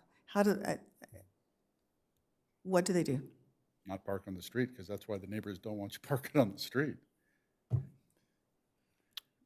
Again, that could be a situation where potentially a waiver could be provided by the city manager. Sorry. You're going to be busy, Sam. Okay, let me understand page 4, which talks about historical property. It says that historical property allows for one overnight guest. Can you explain where in Simi Valley that applies? And is this applying to the Cultural Arts Center? It probably doesn't specifically apply at this time. It was placed in there probably primarily because for any future situations. And I have to admit that part of this ordinance was developed from other ordinances, so we use that phrase from another ordinance. Okay. And then, so let me speak to the Cultural Arts Center, because I was, of course, I'm sure the rest of you read the article in the Acorn that talked about this conversation. The one area that was mentioned by the writer was that where this might have immediate application is for people attending events at the Cultural Arts Center. People that lived around there could basically make sure that that parking didn't overflow into their neighborhood. And obviously that is a city-run entity. So I guess what is that accurate? First of all, is that accurate? I would think that would fall into the same category as a school. So when we looked at the original request, where is it located? Is it going to affect something else? So we're going to ask. That's how I interpreted it. I think it's important to remember that every group that brings this forward has to come and get it approved. So we could always say, no, this doesn't work for this specific area. I guess I'm a little uncomfortable to say, we're going to say, no, it doesn't work, because we want people to be able to go to functions at our event, but then deny someone else who makes that same claim. Sometimes you have to say no. You're right, I'm hearing, okay. And then, okay, going to the school issue, if I'm understanding, this says 5 in right now. I guess I'm just very aware, because I'm in the grandmother mode. Wood Ranch Elementary, for instance, anytime there is a performance or a play or a graduation or let's honor somebody, absolutely it bleeds into the neighborhoods. And it's many more times than 5. So how do we, I can't imagine that's the only school that happens to. Well, and I had a conversation with the superintendent last week and then this morning related to all of the events that happen at the schools. And one of the things that he pointed out to me is that apparently over 57% of our residents utilize the school of choice option, which means that they do not go to the neighborhood schools.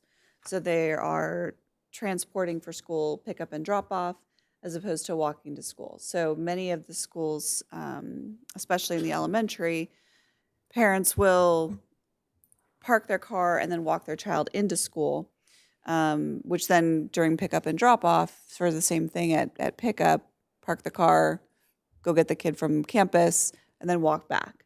So there's a parking implication for many of our elementary schools, not as much for our middle schools and high schools, but definitely more for the elementary school situation. So every day at pickup and drop off, there can be a parking impact in the elementary school areas, which is definitely more than 5 events per year. The other item that he brought up was Royal High and Simi High have football games every other Friday during football season, and that can severely impact the neighborhoods adjacent as well. And then the high schools also rent out the facilities on the weekends for different events, and which also can then create a number of parking implications as well. So one of my hesitations as city manager to waive all of the requirements, then it would have to come back to when the parking permit is approved by city council. Will exemptions be created at that time?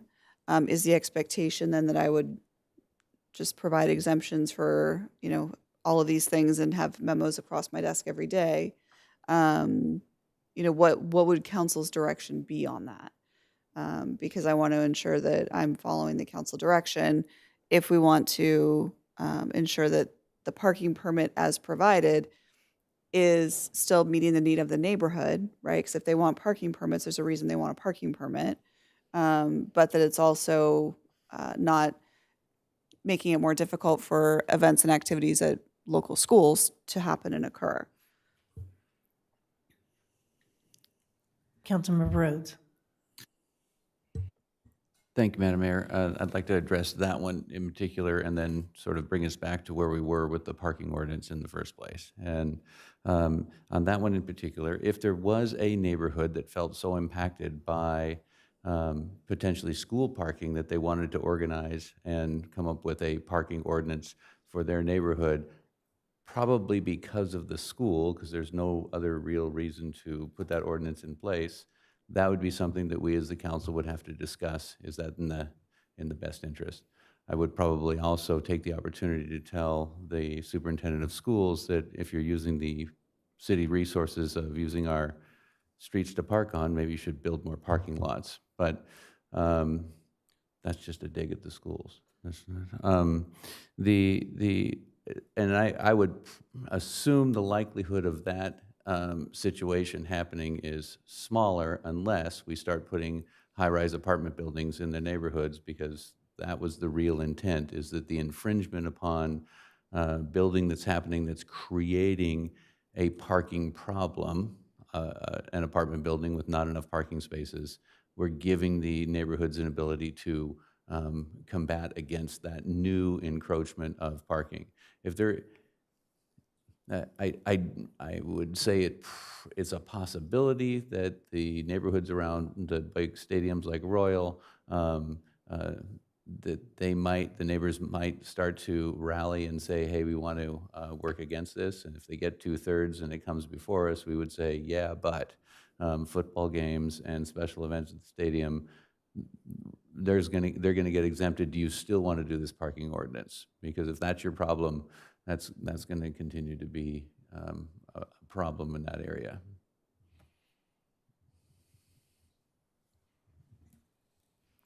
I think that's our answer. Any other questions, concerns? Councilmember Litster? Actually, I'd just like to make, I think this issue is large enough that for me, I need it outlined in the ordinance. I understand, in fact, I put in my notes, I appreciate that ultimately the city council has the authority to designate or remove designating of a special parking area. And I appreciate ultimately it comes back to us, but I just feel like we need to have it laid out more carefully before we go forward with this. And I am concerned about some of the unintended consequences of just regular family gatherings, et cetera, and just what the potential to create problems in that regard. And I think we need to be more specific about school treatment before we go forward with this. And for those reasons, I think I'm going to vote no because of that. But I want just to be very clear that I understand the intent is very positive. We want to protect our residents and what's going on in their neighborhoods, particularly if there is a high-rise next to them where they've not allowed enough parking for their residents. And so I know that that is the intent, and I'm certainly supportive of that.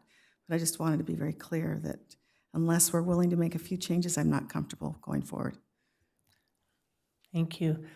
I don't know personally that we're going to get that many requests, is kind of where I'm going with, because I do have the concerns, but I also don't think that we have that many areas and that many residential streets that are going to request this type of a thing. It's really only if they have a problem. And if they have a problem there's probably either an apartment building with not enough parking, or there's too much commercial with not enough parking, along those lines. So that's what this, I think, is intended to work for. So I think we're going to be okay, because I don't think we'll get that many requests coming forward. So would somebody like to make a motion? We already have a motion. Oh, that's right, we were in discussion, thank you. Okay, are we ready to call? Call for the vote, please.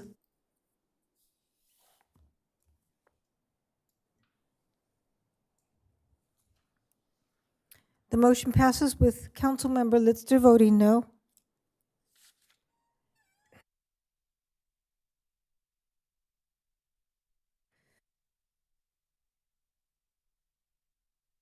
Madam Mayor and members of the City Council, next on the agenda is item 8B, adoption of a resolution approving the amended and restated Affordable Housing Agreement, AHA 2025-0001, between the City of Simi Valley and Simi Vintage Sycamore 650 LP for the Vintage at Sycamore Senior Apartments located at 1698 Sycamore Drive.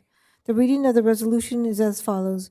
Resolution number 2025-26, a resolution of the City Council of the City of Simi Valley approving the amended and restated Affordable Housing Agreement between the City of Simi Valley and Simi Vintage Sycamore 650 LP AHA 2025-0001, and Management Analyst Daniel Franco is here to present this item.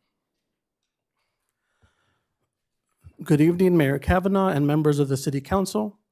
At the July 21st City Council meeting, staff brought forward a request by USA CB Vintage Sycamore 650 Incorporated to change the definition of senior in its affordable housing agreement from 62 years of age and older to 55 years of age and older.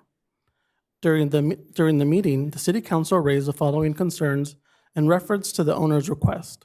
1, whether the vacant units fall under the city's AHA. 2, how long the units have remained vacant. And 3, whether the rents could be lowered to improve occupancy. The item was continued and is being brought back for your consideration again tonight.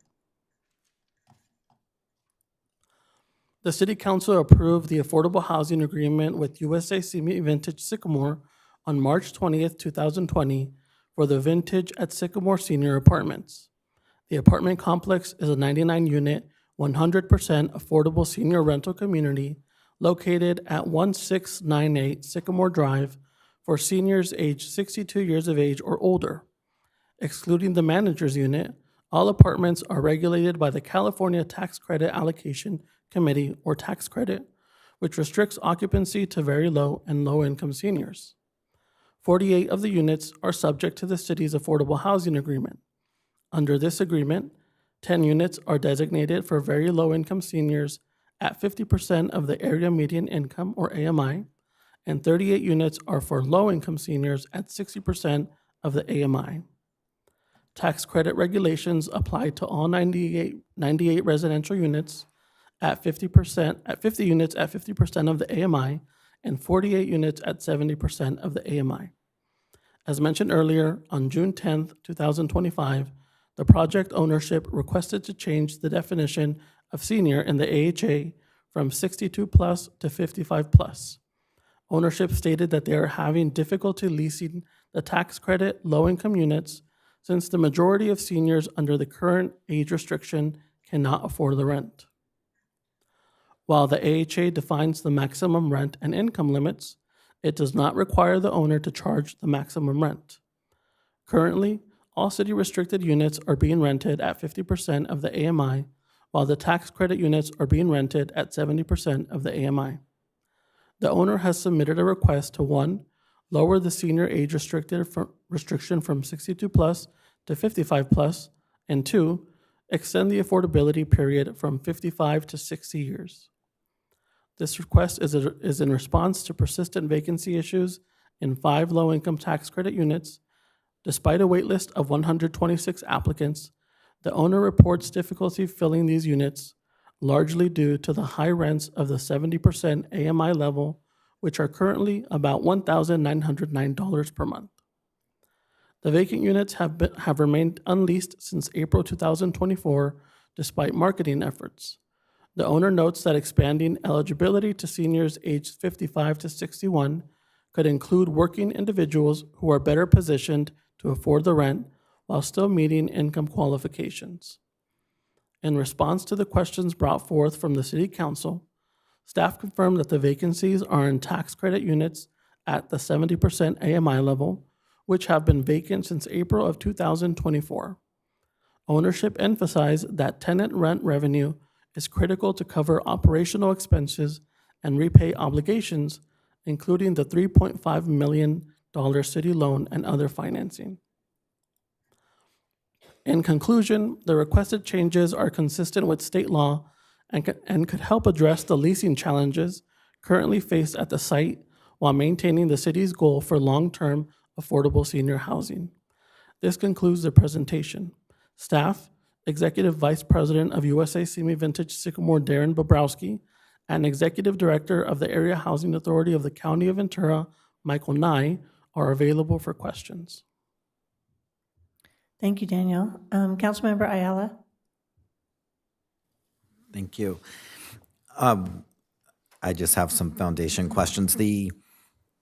One of the things we're voting on is to increase the term of affordability from 55 years to 60 years. My question is, what happens after 55 or 60 years? There are certain laws that the apartment ownership has to abide by. For example, notifying residents at certain milestones before the expiration, and then typically it would convert to a market rate apartment complex. Right. So you're saying that in 55 or 60 years, a senior who's living there could then be told that their rent is now going up 2 times or 3 times the amount that they're currently being charged? That would be correct. And when we first put this in place, did you need to put in a year of a term of affordability, or could you have said that it was in whatever that word is, forever? Typically for affordable rental projects, the term of affordability is 55 years. I don't know if there's a legal question whether or not the project can be affordable indefinitely. Good evening, Darren Bobrowski again with USA Properties, here with Michael Nye of the Housing Authority. Appreciate your consideration of our request. On your first question on what happens at the end of the affordability restrictions, staff is correct that there's some noticing provisions, but the California law has since been beefed up that actually gives affordable housing owners or other owners and developers the rights to buy those properties and match the price of anything else as long as they're going to maintain it in perpetuity. And then there's the financial tools available, such as tax credits and other tools from the state in order to preserve those affordable housing. Mm-hmm. So it's actually very difficult to actually convert an affordable project to a market rate project due to these new state laws. And then I know the low income rent is 1909 by state guidelines. Is that a ceiling or a floor? That is a ceiling. The tax credit program is based upon, the project was underwritten by the city and the lenders and investors based upon the maximum allowable rent. At the same time we developed this property, we actually developed the Landing and Arroyo rent next door, the market rate property. Their cheapest one-bedroom rent is 47% higher than these rents. These rents are truly affordable to the community, and it is an outstanding community. Well, they're not truly affordable to the community if we have 126 people on a wait list that can't afford it. So as I started mentioning in the public comments, the tax credit program back in 2018 changed one of the ways that you can develop affordable housing. And this project was the first senior project that we did under this new tax law, which is to try to serve higher AMI households, more people in the workforce. And in exchange for that, you served actually more very low income people. Prior to this tax law change, we would have just served people at 50 and 60% median income with a much smaller number of people at the very low income of the 50% level, and most of them would have been at the 60% level. So the trade-off in when you're running a business, which this property is a business, is you need to generate the the income from the residents, you have your operating expenses, and then you borrow against it, which the city is one of the lenders and sized their loan based upon what we thought we can get for rents at that time. Yep. And then just one more question, but and then others will have questions, I'm sure. I read that there's a recertification program, right? They have to be recertified to make sure they meet certain income levels, such as low income, to be able to still stay there. So you lower it to 55, they can now afford it. But in 7 years, they turn 62, decide to retire, and you know what? They're on Social Security and no longer have that money. They're going to be recertified a year later. Are they grandfathered in, or is that person potentially out? They are grandfathered in. Once you get into an affordable property, you as long as your household doesn't change and you still meet the occupancy standards, your income can go up or down and you still qualify. And what happens over time is these people may be nearing retirement and not be able to afford the 70% rent. They can get on the waiting list for the 50% rent units. So when those become vacant, they actually are moved to those units first before new people from the community are rented there. So there's kind of that protection to try to keep them in the property in their homes for a long period of time. Mm-hmm. All right, thank you. Councilmember Lister. Thank you. This came before our consent calendar on July 21st, and we had questions, and that's why we're back here today. And I will be very honest, in that report, I was so excited. I told my friend who is 72, who works full-time, run down. They've got all these, they've got 5 units that are empty, available. Go down and get one now. She commutes from North Hollywood, et cetera, and she, I thought, fit it perfectly. Maybe it's the way the report was written. She got down there, she was expecting the 1,400 rent area, and then was told, oh no, all we have are the 1,900 amounts, which, even though she works full-time, is single, et cetera, doesn't have 2 incomes, she just couldn't quite qualify. So I'm just giving you a little historical perspective of why I maybe feel strongly about this conversation. So it is my understanding in the report that you have 5 vacant units that have sat vacant since April of 2024. That would be 18 months with no income. Had you charged $1,400, they would have made $126,000 for you. That's $1,400 times 18 months, 5 units. Instead, they sat empty because you wanted to get $45,000 more dollars. That's the differential in $500 a month. And I guess I'm not quite understanding. I understand certainly you're allowed and makes sense to make that money, but yet you've foregone that income. I guess my question is why, when you have a waiting list, why you would forego that income? So I apologize for not being at the July meeting. We thought it was a non-controversial item, which is why it was on the consent calendar. Sorry, I made it controversial for you. Obviously, it wasn't. So I'm happy to be here tonight and address your questions. The longest unit has been vacant since April of last year. Not all of them have been vacant that long. But like most businesses and just people in the community, due to inflation, we've experienced rapid rise in operating expenses, especially insurance, and we need to, generate enough rental income to pay for those operating expenses. If we were to start renting the 70% units at the 50%, basically, how would the other residents feel that, the person who just moved in is getting $500 less than I'm paying. I'm going to renew at a lower rent, and all of a sudden we can't pay our operating expenses.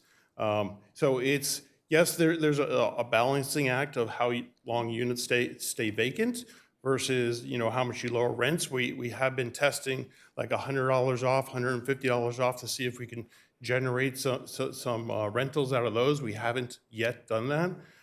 We are referring people from our other 2 communities in Simi Valley and another one in Moore Park that are over income, over the 60% to try to rent the unit. So, we've been operating in the city of Simi Valley for over 20 years and partners with the city. And, as I mentioned in my earlier comments, we manage over 7,000 units of senior housing. We kind of know what we're doing, and I think nobody will dispute the quality of the homes that we provide for people, and we need the income to basically maintain the property. I'm hearing you, but I guess it's the businesswoman in me that says something is better than nothing. But I understand the fairness issue, et cetera. If you put something on sale, everybody's going to wait for it to be on sale. I get All of it. a sudden, you can't, I get it. Yeah, collect no. your. So, and I confess that this caused me to become much better educated. And I want to thank Daniel and Cynthia because I wanted to understand exactly how you come up with a value of $1,900. And basically what I've learned is that works, not if there's a single household. We're talking about two people. So you're looking for a couple or two people to rent this to qualify, because a single does not qualify. And it is two people to rent a 570 square foot apartment. Yeah. And I guess to me that. So the tax credit program is structured that the rents is based upon, the area median income for the person at that income or the unit at that household level, based on bedroom size plus one is so for a one bedroom, it's a 2-person household. That's how the tax credit program derives the rent. It's not based on, unlike a Section 8 where somebody just pays 30% of their income. This is based upon people having to afford to pay the rent and qualify for rent. So it's a little different. We do get vouchers in the units. If we weren't struggling with the 70% units, we would put the vouchers in the lower median income units. We've been putting them in the 70% units, which is less advantageous for us. But we're trying to fill those 70% units as much as we can. We put the vouchers in there. We're doing outreach with the housing authority, our other properties, Facebook, Craigslist. That's generally how people find apartments. We've, as I said, we've been doing this a long time, and we truly been trying to market these units and fill them. And let me just piggyback off of a question with Councilman Raiola, because let's say we lower the age to 56 or 55, which is what you're asking. And you find two people who are still working that qualify at the $83,860 below that level. That's the low income level for two. They pay $1,900, they retire. Their income drops in half.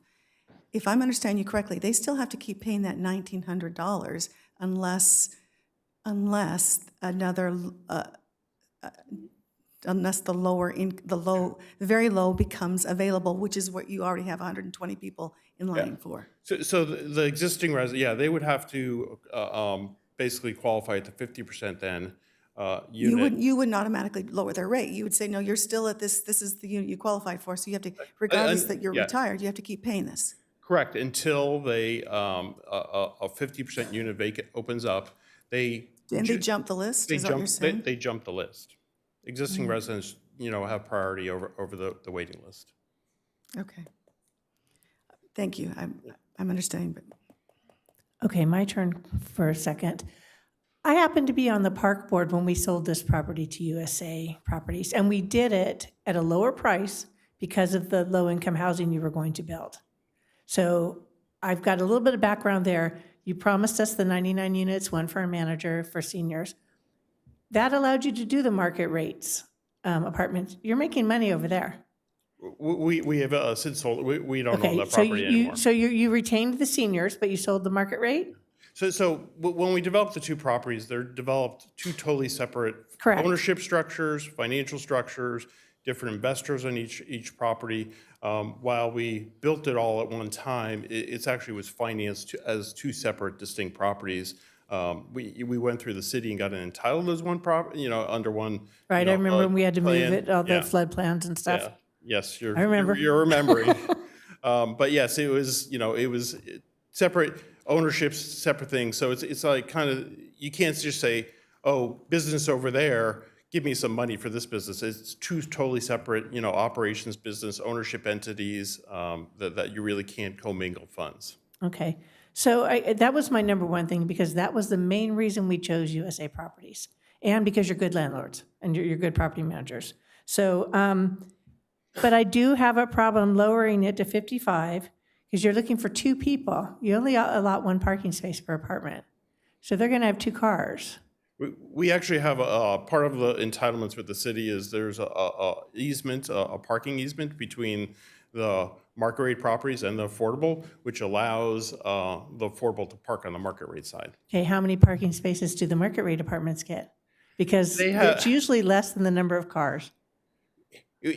From what I I'm understand, throwing you out there, sorry. From what I understand, there's not a parking issue at the property. Okay. I mean, there's plenty of parking. It's not a parking issue at either property.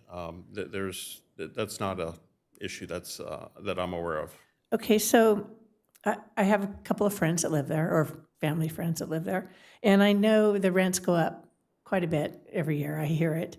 But I'm having a real hard problem with having 126 people on a waiting list, and we've got apartments that are open. I know you're saying you need to make that differential, but isn't there some other way to do it? I mean, I hate to lower it to 55 when it's a senior apartment complex. That's how it was designed. That's what we decided on. But to have empty apartments when we have 126 people waiting, so you're telling me it just cannot financially work anyway unless we lower this to 55? So there's at some point, we're going to maintain the property. I mean, USA Properties, as you know, has been, in your community for over 20 years. Whether we get the rents or not, we're going to maintain the property in excellent condition, provide the homes. I don't want this to seem like, oh, if you don't give us this, you're going to, not see the lawn mowed. That's not the case here.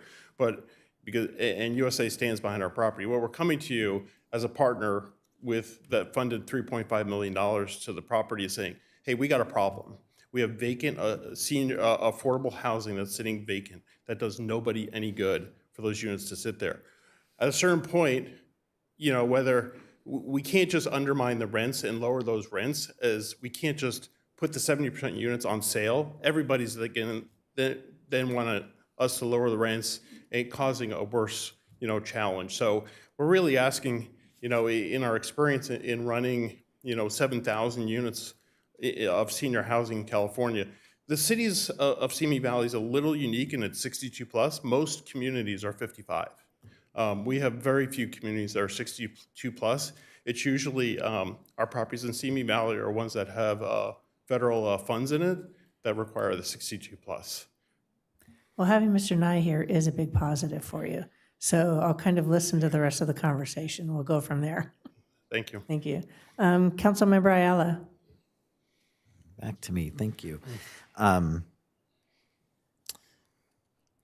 would say that the waiting list, I'm a little bit hesitant with the waiting list, but I want to clarify something. In the staff report, it does say that those 5 units have been vacant since April 2024. Are you saying that's really not the case? The oldest one has been vacant. Oldest. So some have been. And I don't have the exact dates, but some have been. It's not correct. Okay. It's not all of them. It's not all of them. Even if it was all of them, you would have a 94.9%, 95% occupancy rate. And so what we're doing is trying to change a policy to get you from 95% to 100%. That's the problem we're trying to solve. So the property currently, you always have some turnover. Unfortunately, people don't live in their community homes forever, and so there's always some turnover of all the units. Currently, we're running about 92% occupied. The project is underwritten at 95% occupancy, so we are below expectations. And then, as I mentioned, our operating expenses has gone up much faster than what we expected when we financed the property with the city, as everybody has seen inflation, especially the insurance number has gone through the roof.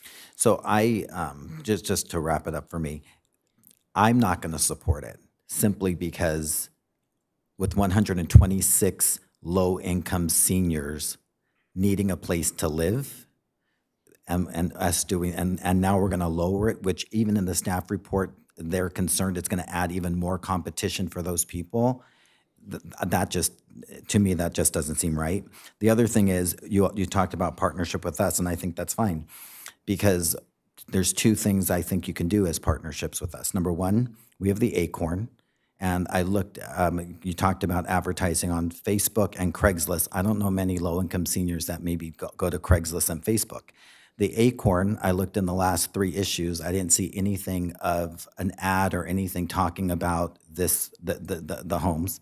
And I looked in the last 3 months' issues of the seniors newsletter through the senior center, and I didn't see any announcement about that the homes being available for them either. So I think the two places that our seniors go to are the Acorn and the senior center newsletter, and maybe we can partner with you on some marketing efforts on those two things to try and help you out. I appreciate that, and I appreciate your consideration. Definitely will pass that along to our property management company of those resources. Surprisingly, most people in both either senior or regular general occupancy, low income, actually find their rentals through Craigslist. It's the #1 source that people find, by far. It's amazing. That's where people go to rent apartments. Councilmember Rhodes. Thank you, Madam Mayor. I'm going to see if I can come up with the other side of the argument that I don't think has been articulated yet. I'm not saying that I fall on this side, but I want to make sure that we are considering this on the council. One of the things that we hear all the time is we need low-income housing. And yet we can't rely on a single vendor to solve the entire low-income housing problem for us. What you have done is put 48 units at 50 and 60% onto the market, and that helps us. One of the things that approving this thing does is extend that low-income housing for an additional 5 years. Correct. And so we still have those 48 units 5 years longer into the future. And to your point on the balancing act of finances, to get those 48, we need the other 98 to be pulling their weight in order to do that. And that was the deal we made with you. So what we come down to is those units that we're trying to help you fill, is this the only way to help you fill those? And for the 5 units, those, it's not just low-income housing. In our future, senior housing is going to be the dilemma that we're facing, and a huge subset of that will be low-income. If we get people into these houses in just a few years, they will be the seniors that we're currently talking about, and they'll have a place to live, and if they can be grandfathered in to turn into the other ones, into the low income as they become low income, we're meeting a goal. It's not solving the entire low income housing, but 48 units towards that end that exist in our town. To extend that longer is not going to be a horrible thing for us. So I'm not 100% sure if there's any other vehicle to get those units filled at the current 70%. But I'm empathetic to your plight of wanting to fill those, and I'm also encouraging of us to do whatever we can to extend as many low-income units into the future. That wasn't really a question. It was a statement, but you're okay. Councilmember Lister. I want to make it clear, I do appreciate your being a community and the work that you're doing. I really do. And I appreciate that you have been, with the units that you've contracted with the city, that you've been very fair with us. And I appreciate, I know that we're talking about the tax credit units, et cetera. I do understand that. I do take a little exception with the question, with the statement you just said. You know, it's not fair to put them on sale. Yeah. Don't put them on sale. Just say, you know, we have decided that these are now at this rate, and then it wouldn't affect anyone else. You just, I mean, there are ways of doing it that no one else would care or know. Just that we've made this decision that there's such a need, and so I guess I'm not sure that anyway, I just wanted to be clarify that comment that you made. I apologize if it was taken the wrong. I was mentioning as an analogy, if you ran a business, not apartments, a retail store, if all of a sudden your store is 20% off or certain things, people just come to You expect. come back and say, wait a minute, I bought this just a month ago. Give me my discount. I want a price adjustment. I mean, people, I understand. So you got to be careful in your wording. Don't do it. I apologize. Yeah, I apologize. We also, Mr. Nye reminded me, we do have a tax credit investor. We do have investors in this property. They just, they don't just allow us to lower the rents. I mean, they're expecting a return. They bought the tax credit. So there are financial partners in this property besides just us making, trying to run the property. We're really the fiduciary running a business with the tax credit investor and the lenders, including the city. And are those investors aware of the vacancy and how long it's been going on? They monitor it. Right now, I don't know if you want to add anything. It's, they monitor. We have to send them reports every month. Right now the property is able to, pay its bills. But when we originally approached the city, it was really about, we got units sitting vacant. It doesn't serve the community, Simi Valley, any good to have units sit vacant. And I would love to just, lower the vacant units to 55 years old, or just the non-city units, but California law doesn't allow us to do that. It's a all or nothing it's either 55 or 62. You can't have two different age restrictions on the same property under California law. So basically, Mr. Nye, do we need these apartments for low income? We definitely need these apartments, period. And I think something that's getting lost is possibly we need low-income, affordable housing for all ages. And I think what USA and the Housing Authority is asking for is to allow us to house 55 and above who meet the income requirements, who need that affordable housing. Let's house them.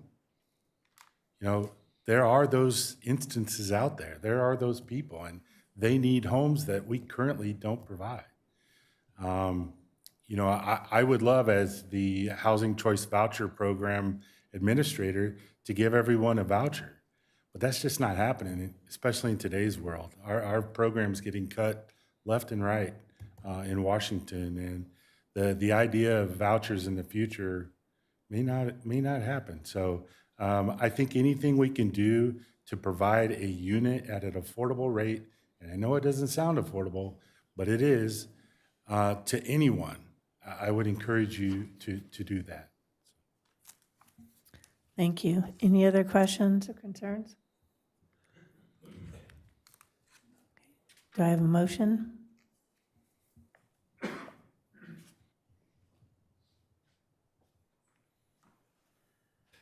Madam Mayor, I would move to adopt Resolution 2025-26 approving the amended and restated Affordable Housing Agreement AHA 2025-0001, modifying the senior age restriction from 62 years of age and older to 55 years of age and older, and increasing the term of affordability from 55 to 60 years.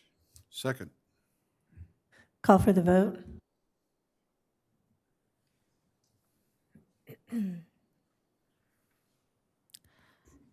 The motion passes with council members Elaine Lister and Joseph Ayala voting no. Thank you.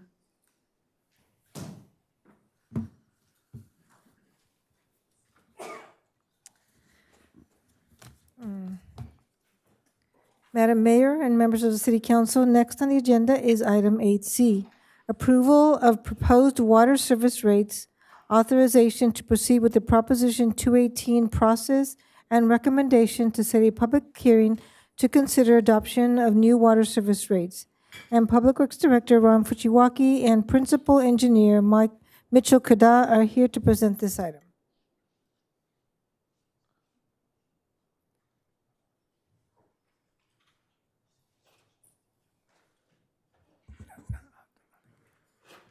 Good evening, Mayor Kavanaugh and council members. We are back this evening in response to our initial request for water rate adjustments for the next 5 years. You may recall that we had proposed a average 3.5% for the next 5 years, asked that we be allowed to initiate the Prop 218 process, and now to set a public hearing for November 17th. So as a recap from that meeting, you asked that we come back with the status of capital improvement projects, discuss a little bit about the surplus in Fund 763 and the impact of delaying water rates for 1 or 2 years. So this is our proposal for the construction of our capital improvement projects. At this point, and I believe we had an attachment in the staff report, we have approximately $35.1 million worth of capital improvement projects starting this fiscal year. Over the next 4 years, we plan to expend close to, or an average of $10 million for the next 4 years. We are enhancing our staffing levels. We are looking at the feasibility of bringing back some retirees if needed to make sure we accomplish this goal of $10 million per year. So this first year, we'll have from the $35 million, we'll drop it down to about $25.5 million. But for the following year, we need to add $5.6 million for a total of $31.1 million. Why is that? Construction cost escalation, 40% since 2020, and there may be some new projects added next fiscal year. We've already encumbered approximately $5.5 million this fiscal year, so we're over halfway towards our goal of approximately $10 million completion. Of our waterworks budget, 61% is for imported water purchases from Callegas, 24% is operations and maintenance, and we have only 15% for capital projects. So the capital projects is not really driving the water rate increases. Really, it's the proposed 3.5% increase overall escalation or inflation over the next 5 years. So the primary driver, again, is anticipated escalation over the next 5 years.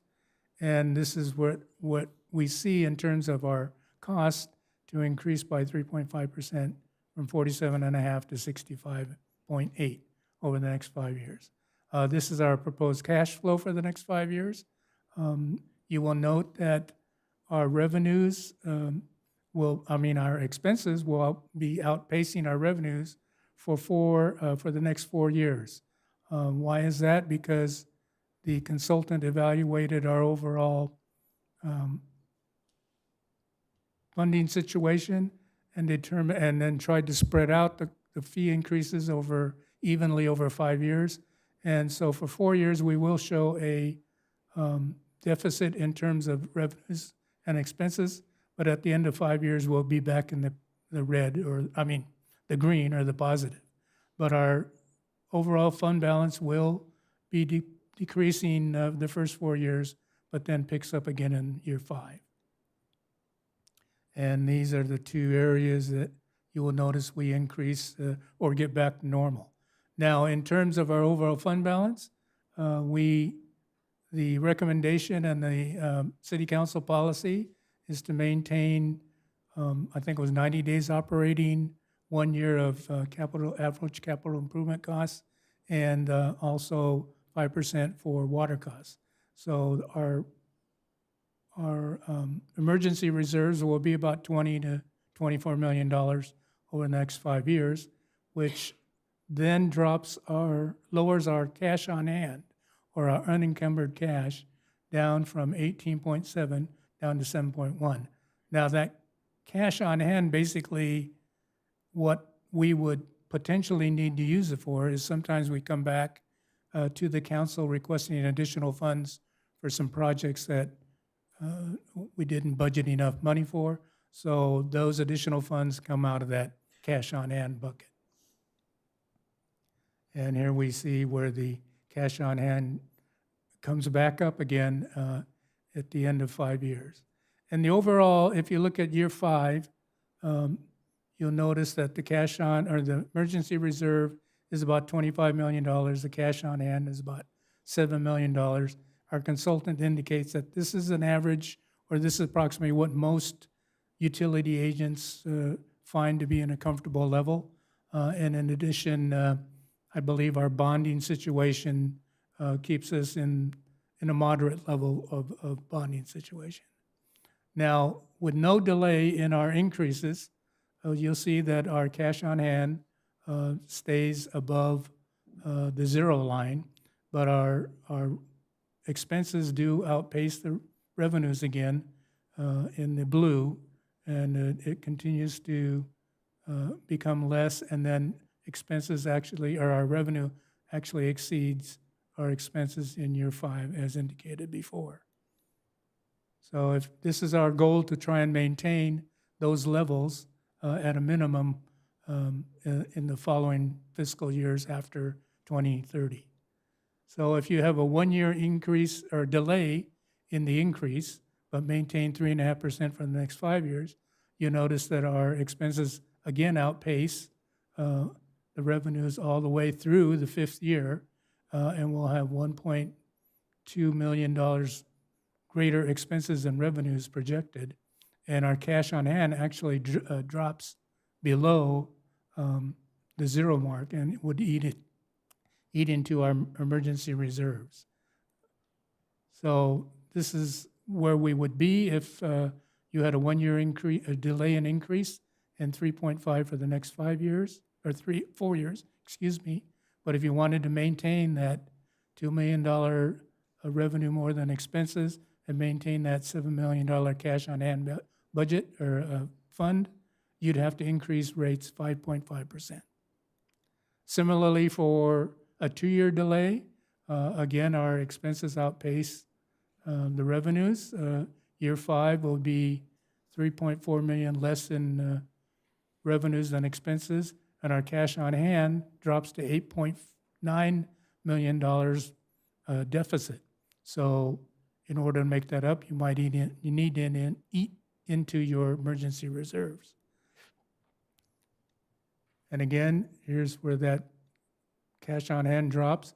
Again, if you want to maintain that $7 million cash on hand balance, you'd have to increase your rates 10% for the next 3 years. So delaying the water rate increases, again, 1-year delay, 3.5 for the next 4 years, or 2-year delay, 3.5 for the remaining years, you would see negative negative revenue versus expenditures between 1.2, 3.4, and a negative balance in your cash on hand from a minus $2 million to a minus $8.9 million after year 5. Negative balances ultimately would require higher rates in the future years. And or if you wanted to maintain that unencumbered cash on hand, you'd have to start increasing rates immediately after your delay. Again, we have our public outreach is all pretty much set up and established. We're still working on a couple of presentations. And so our recommendations this evening is to tentatively approve the proposed water service rates, authorize staff to initiate a Prop 218 process, and set the public hearing for November 17th. Now, the one thing I would like to emphasize is you're not approving the rates tonight. You're given a tentative approval so that we can initiate the Prop 218 process. And once the Prop 218 process goes out, whatever was in that Prop 218 notice, that's the maximum rate that you could set. So when the public hearing comes, if you again choose or want to choose a little lower rate or a year or two delay, that final determination will be made at that time. But it is in our mind to keep on schedule that at a minimum we authorize the initiation of the Prop 218 process. And that concludes our staff report, and Mitchell and I are available for questions. Thank you, Mr. Fuchiwaki. Councilmember Litzer? Thank you. Actually, I want to thank you for being so thorough in your presentation tonight. I know that the last time we discussed this item, I had concerns, mainly because I was concerned about the capital improvement. It seemed like we had a lot of funds available for capital improvement that had not been utilized, and so it didn't seem right to discuss rate increases given that scenario. But I want to thank you because I know we've met twice, and I believe you've adequately demonstrated to me that you are in the process with enough projects and, in fact, supercharging some that, yes, those capital improvement projects are going forward. They are going to be spent, and they're being spent. It's not that they're sitting there idly funds. And so not a question, but I wanted to bring that, thank you, and I think you've demonstrated adequately to me that we are on target, at least for now, with our capital improvement projects. So, Mitchell gets all the credit on that.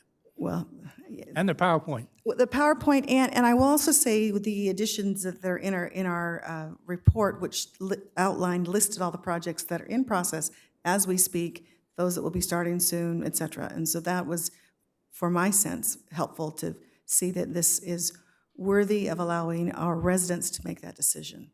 So that's my 2 cents. Councilmember Ayala? Last time we talked about that, the 3.5%, it's 3.5% plus the pass-through, Correct. right? And so is the pass-through an automatic one regardless of this, or is it always tied together? You vote once and it goes for both? It will be, the resolution will be written such that the Callegas rate increases are automatically passed through annually, All right, thank you. as has been for the last 5 or 10 years.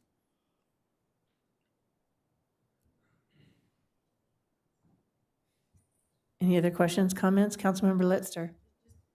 Clarify then, that basically, this is entirely for operations, has nothing really to do with what Callegas does in terms of increasing water rates.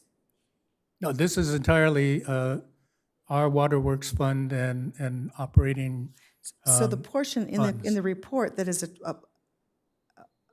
is dedicated to increasing water costs, and that's part of what's built into this rate, you're saying has nothing to do with the rates that Callegas is raising the rates? No.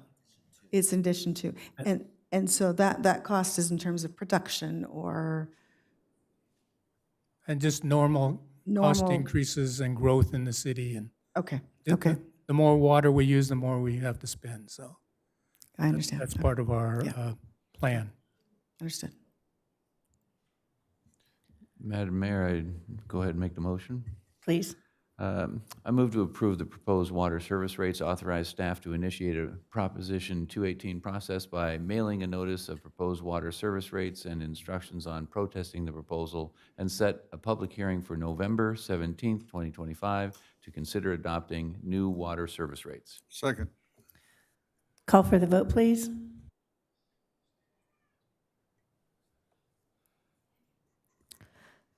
The motion passes with Councilmember Ayala voting no.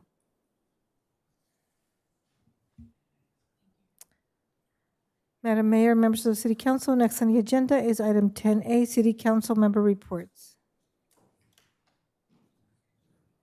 Thank you. Councilmember Ayala, are you ready to go? Yes, I am ready to go. All right. On Tuesday,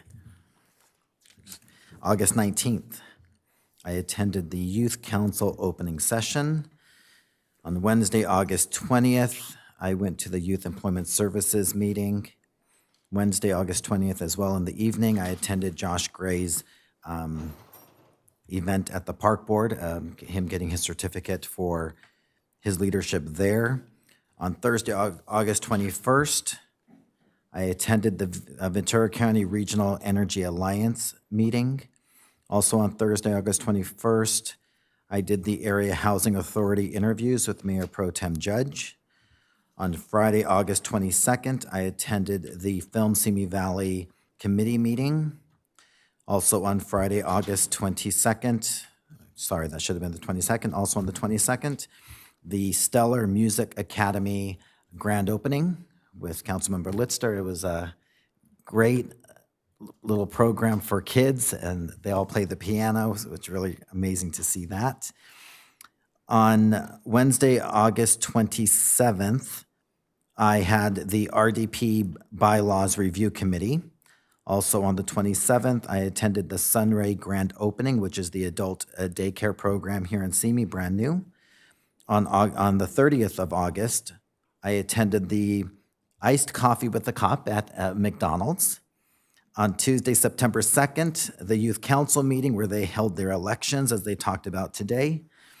On Thursday, September 4th, I attended the Film Fest Music Concert, where Councilmember Litzter played the harp and piano. Also, thank you for getting us the table. On August 5th, Friday, I attended the grand opening of the Carnelian Learning Center.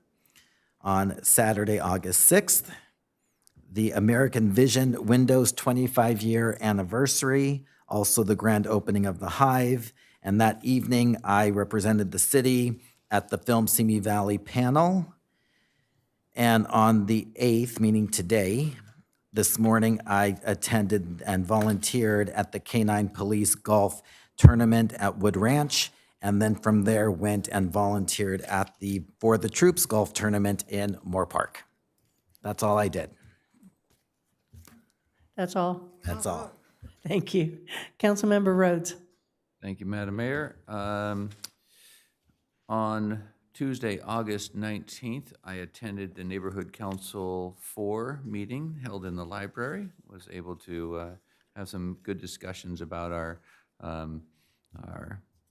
previous board meeting and the sensitivity of our city, and it was a great opportunity to actually have a conversation. So for those looking for conversations, perhaps Neighborhood Council is a place to have those as well. I did head off to Burundi for a project, but while there, I was able to post my official remote location on agendas and take Zoom calls because the hours worked out well. On Tuesday, September 2nd, via Zoom, I attended a Community Economic and Human Development Chair and Vice Chair briefing for SCAG. On Wednesday, September 3rd, I met with the financial officer of Clean Power Alliance to review a contract we were voting on the next day from SunZia Wind Power Purchase Agreement. We're extending and buying more power from that entity. That same, for me, evening, I attended the Southern California Association of Governments EAC meeting, Executive Administration Committee meeting. On Thursday, September 4th, we had the SCAG CEHD meeting, which was vice chair, and our regional council meeting. From the CEHD meeting, one of the things we focus on is housing, and we had a report from some people doing some interesting co-op housing development, trying to get people into housing in a more affordable way and giving them a democratic process to govern themselves.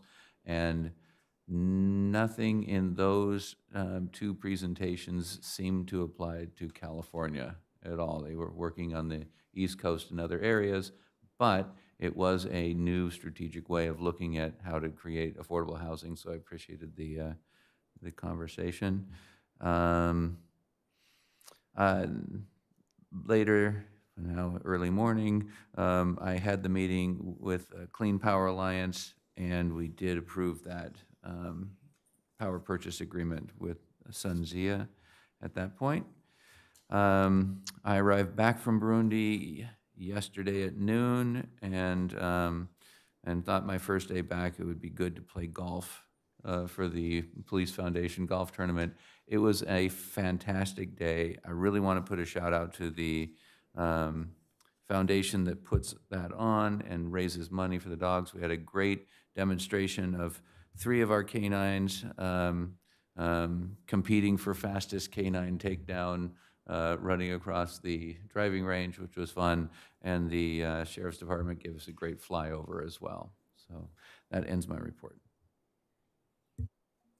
Thank you, Councilmember Lister. Thank you, Mayor.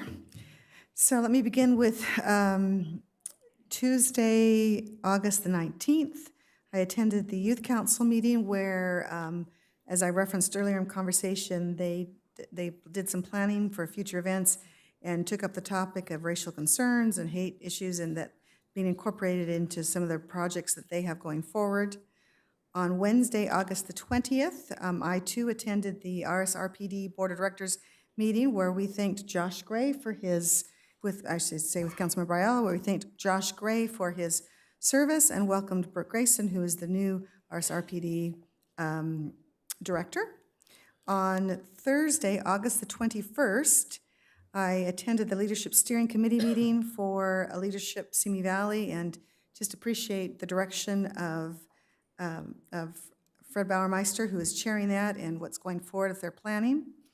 Also that afternoon, I attended the LA Business Journal Valley Women's Leadership Symposium Awards. Okay, I made it to luncheon, but I want to commend Mayor Kavanaugh, who was a presenter at the luncheon of the awards, and also commend our city manager, Samantha Argerbright, who was a panelist at that event, and so certainly Simi Valley was well represented. That also had an opportunity to visit with our city manager on that date as well, and then that evening attended several things, but one I want to reference, and I might say including back to school night. It was a busy night, but attended the tail end of the meet and greet preview party for Legends of Soul, which I'm sure the mayor will talk about a little bit, but a great fundraiser that is coming up for our Meals on Wheels program, and I anticipate it will raise some great funds, but got a sneak preview of some great performers who are there. Friday, August 22nd, with Councilmember Ayala, attended the Stellar Music Academy grand opening. Delighted that we have a Suzuki piano teacher who's opened up a studio there on Tapple Street and has opened her doors to lots of young students to learn to play the piano. On Tuesday, August the 26th, I attended, well, actually, Assemblymember Julia Brownlee was visiting our senior center, and myself and Mayor Pro Tem Mike Judge were there to be party to her meeting and et cetera. And I want to commend our senior center for absolutely perfect timing, that they had the drive-through food pickup going on at the exact same time that they were having the Meals on Wheels drivers going out, and she saw Simi Valley in action with food and our needs, and so I'm hoping that will resonate with her, and she will cough up some federal money to help support the program as well. So, well done, those who put that together.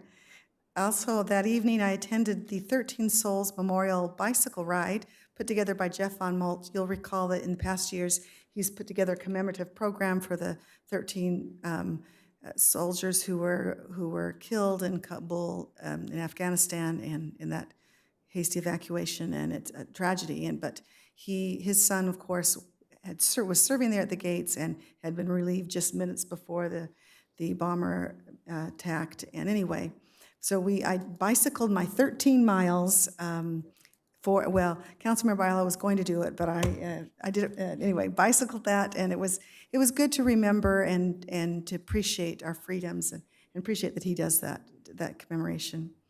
Wednesday, August the 27th, I attended Simi Valley Town Center's marketing meeting. I share that with you because Glenn Becerra was there speaking to the owners, and of course they have questions about what's going forward with the owner development.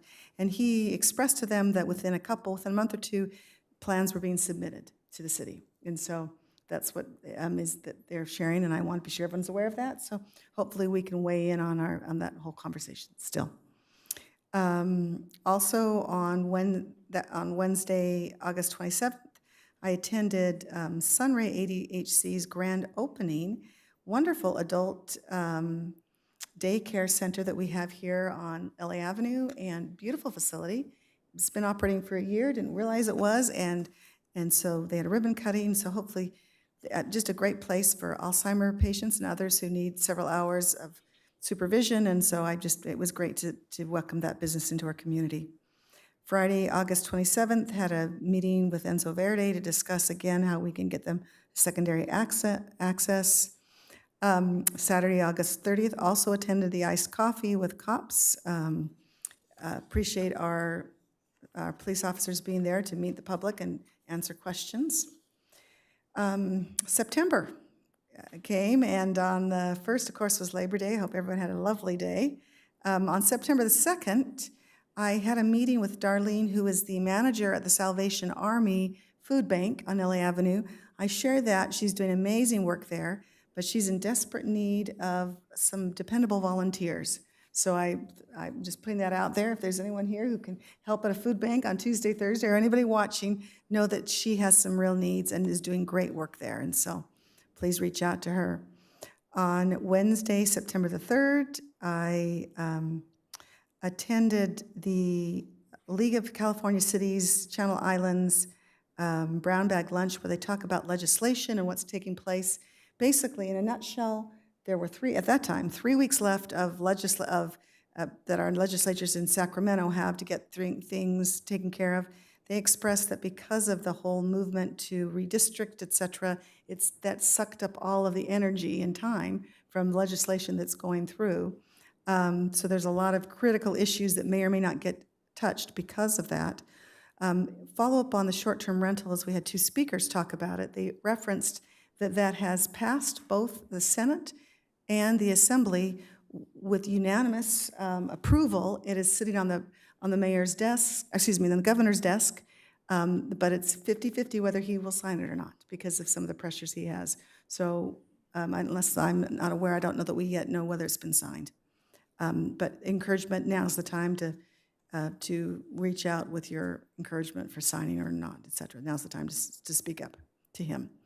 That evening, I also attended the opening night of SEMI Film Fest, just to weigh in and say we appreciate what they're doing there. Films from all over the world are being shown, and a special thank you to Joe Metcalf and Katie Garibaldi, who have the vision to bring this to Simi Valley and basically showcase our city as a great place for filming, which is much of what this is all about. Thursday, September the 4th, we had a meeting with Prologis Enzo Verde. Fingers crossed that somehow we can get across the finish line. We're still in conversation. I also had a SCAG Energy and Environment meeting where they had reports about various farming and other issues.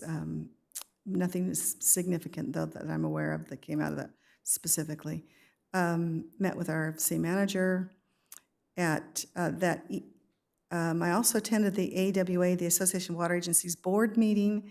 I will say one of the things that came out of that, of course, is the reminder and encouragement that they would love everyone to attend the policymakers' reception at the Reagan Library. This is in their 31st year. Of course, they always want the mayor to give the welcome, but it also happens to be the night of a very big fundraiser that takes place in our community, so which is a little black dress. Anyway, so I just mentioned that if anyone's available to attend, they'd love you to go. I just want people to be aware of that. But then the other thing that came out of that meeting, it was looking at the budget, et cetera. One of the things they referenced is November 18th, there's a water issue field trip, so if anyone here would like to hop on a bus and see all the different water issues or purveyors locally, that's November 18th, you are invited. That evening, of course, thank you those who attended the Simi Valley Symphony Orchestra's very first performance. Thank you to RSRPD, who opened up their headquarters warehouse to basically put a performance on. Other things fell through, and we just need a beautiful performance venue here in Simi someday. My fingers still crossed. But anyway, thank you for coming, and appreciate that we have that now happening in Simi Valley. Basically, raced off to Utah to play for a wedding, came back Sunday. I'm sorry, let me just, one more item to share with you. Today, I attended the Council on Aging's meeting. The one thing that came out that I want to share with that is that they had a presentation by the director of the ombudsman, Director Keith Goslin. And for Ventura County, we have the best in class for ombudsman, but just to understand how that program provides assistance for our elderly that are in residential care facilities and have no one to look out for them.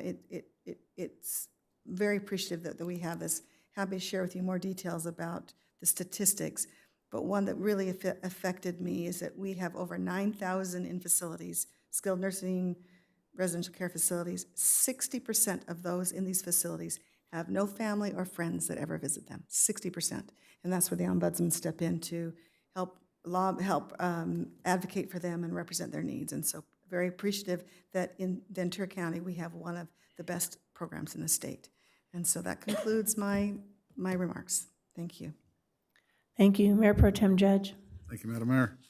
On Thursday, August 21st, I attended the area housing authority interviews with Councilmember Ayala, and tonight we chose Joe Chowski to take over and continue his term.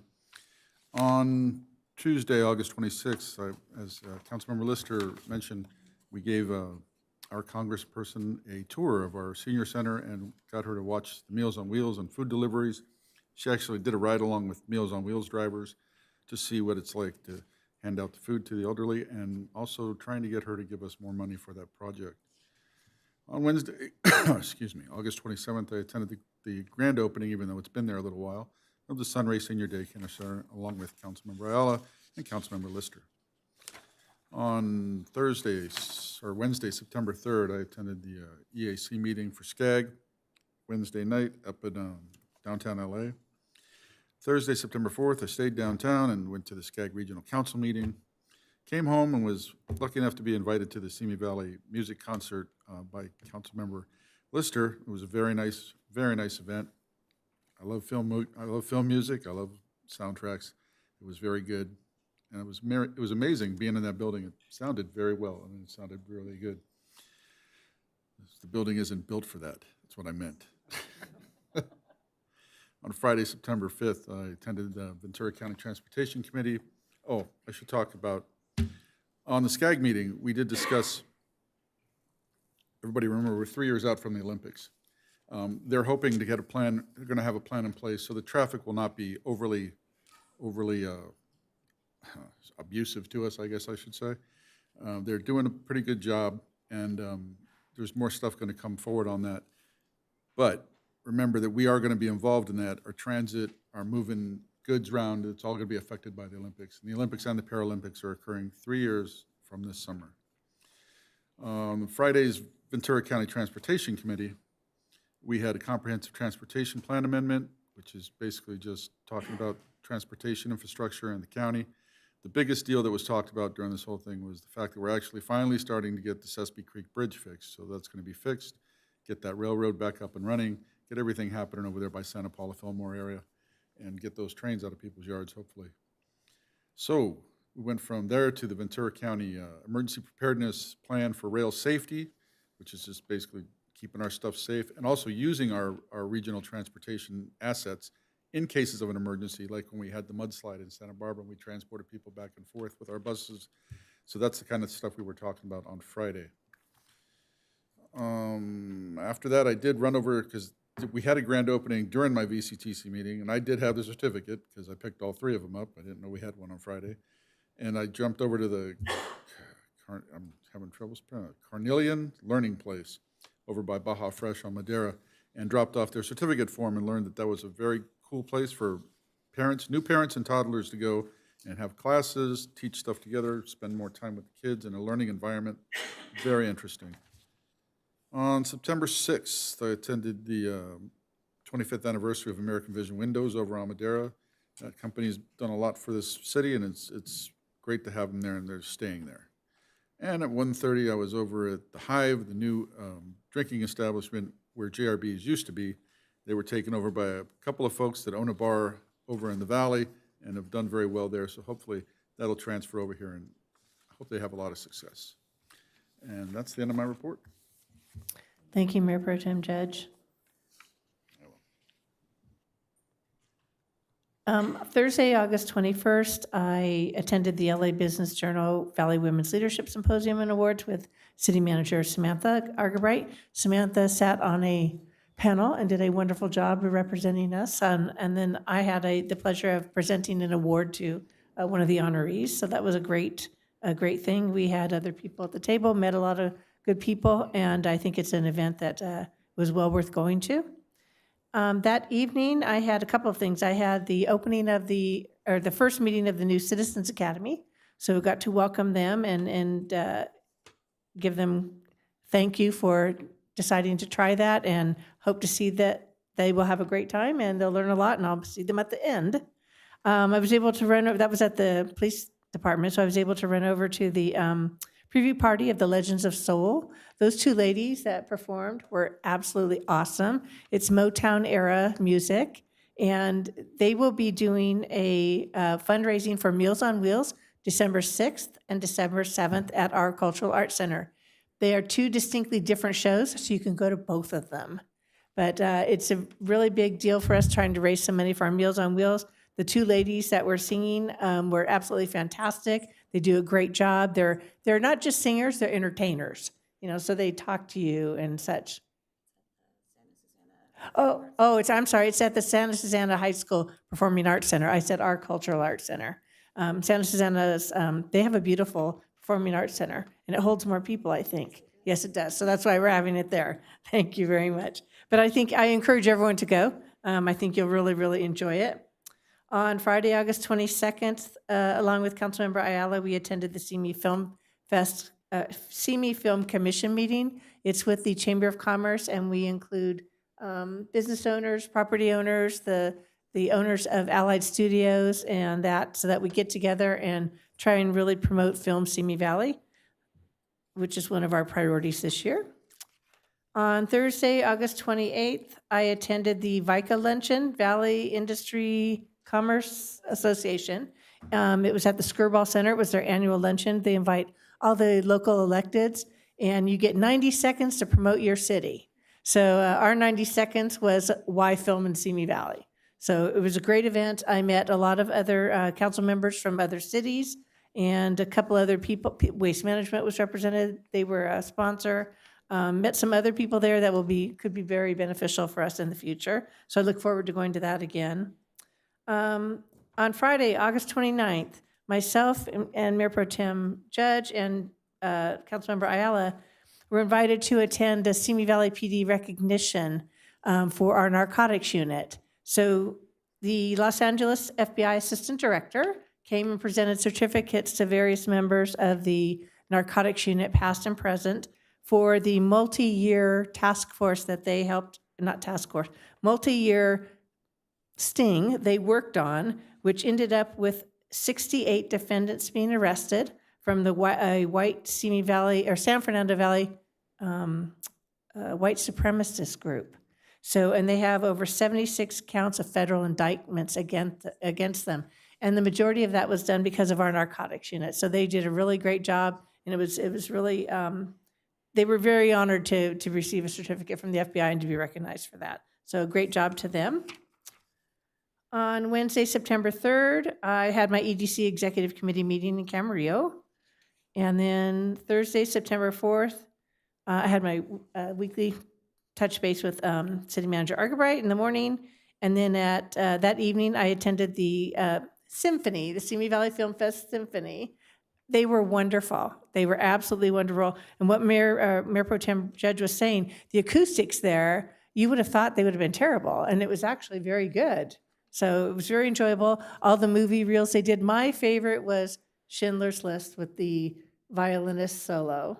It was, but they did a bunch of big movies. It was really fun. They even did a Mario Brothers theme song, so it's just pretty entertaining. But they were great. So thank you to Councilmember Lister for her harp and piano playing, and to Joe Metcalf and Katie Garibaldi for organizing that. That Friday night, one of my friends actually had a film in the Simi Film Fest, and he said, "Will you come?" And I said, "Yes." He goes, "It's at 9:45 Friday night." I went, "Oh, let me see if I can stay awake till then." But I did. It was called A Private Investigation. His name is Ryan Willer. He's the writer and director, born and raised here in Simi Valley, and the majority of it was filmed right here in Simi Valley. But it was a great event to see the actors and the filmmakers and stuff. They get very excited, and they did a little interview and kind of discussed how they came up with their ideas and that type of thing. So it was very interesting, and he was very excited to have people there to watch his show on a Friday night. So it was good. On Saturday, September 6th, I also attended the 25th anniversary and reopening of American Vision Windows. It was originally started by Bill and Kathleen Heron, and Bill was in my Rotary Club when they first started that 25 years ago. So it was good to see him. I hadn't seen him in years. It is now a employee-owned business. So it's owned by all the employees that work there. So they take great pride in what they do. If you need windows or doors, I need a new door. Go down, check them out. They're on Madera Avenue or Madera Street, Madera Road. I got it wrong all the way wrong. It's late. Madera Road. And then on Monday this morning, I attended the Foundation Golf Tournament for the Simi Valley Police Department. I think 4 of the 5 of us were there at some point in time. They do a good job raising funds for our police department, and they support all the canines for us. So that's the end of my report. So item 10B, are there any call for future agenda items? Councilmember Ayala. Yes. I don't know how to phrase it, but I think that based upon everything that we heard tonight, one of the speakers mentioned that a lot of the information, I thought this, she said it's based on rumors and reports, and I would add social media. And so I think if we do, and some of the speakers asked for this, is more of a clarification and education dialogue as to what really we can do, we can't do, listen to their concerns kind of thing.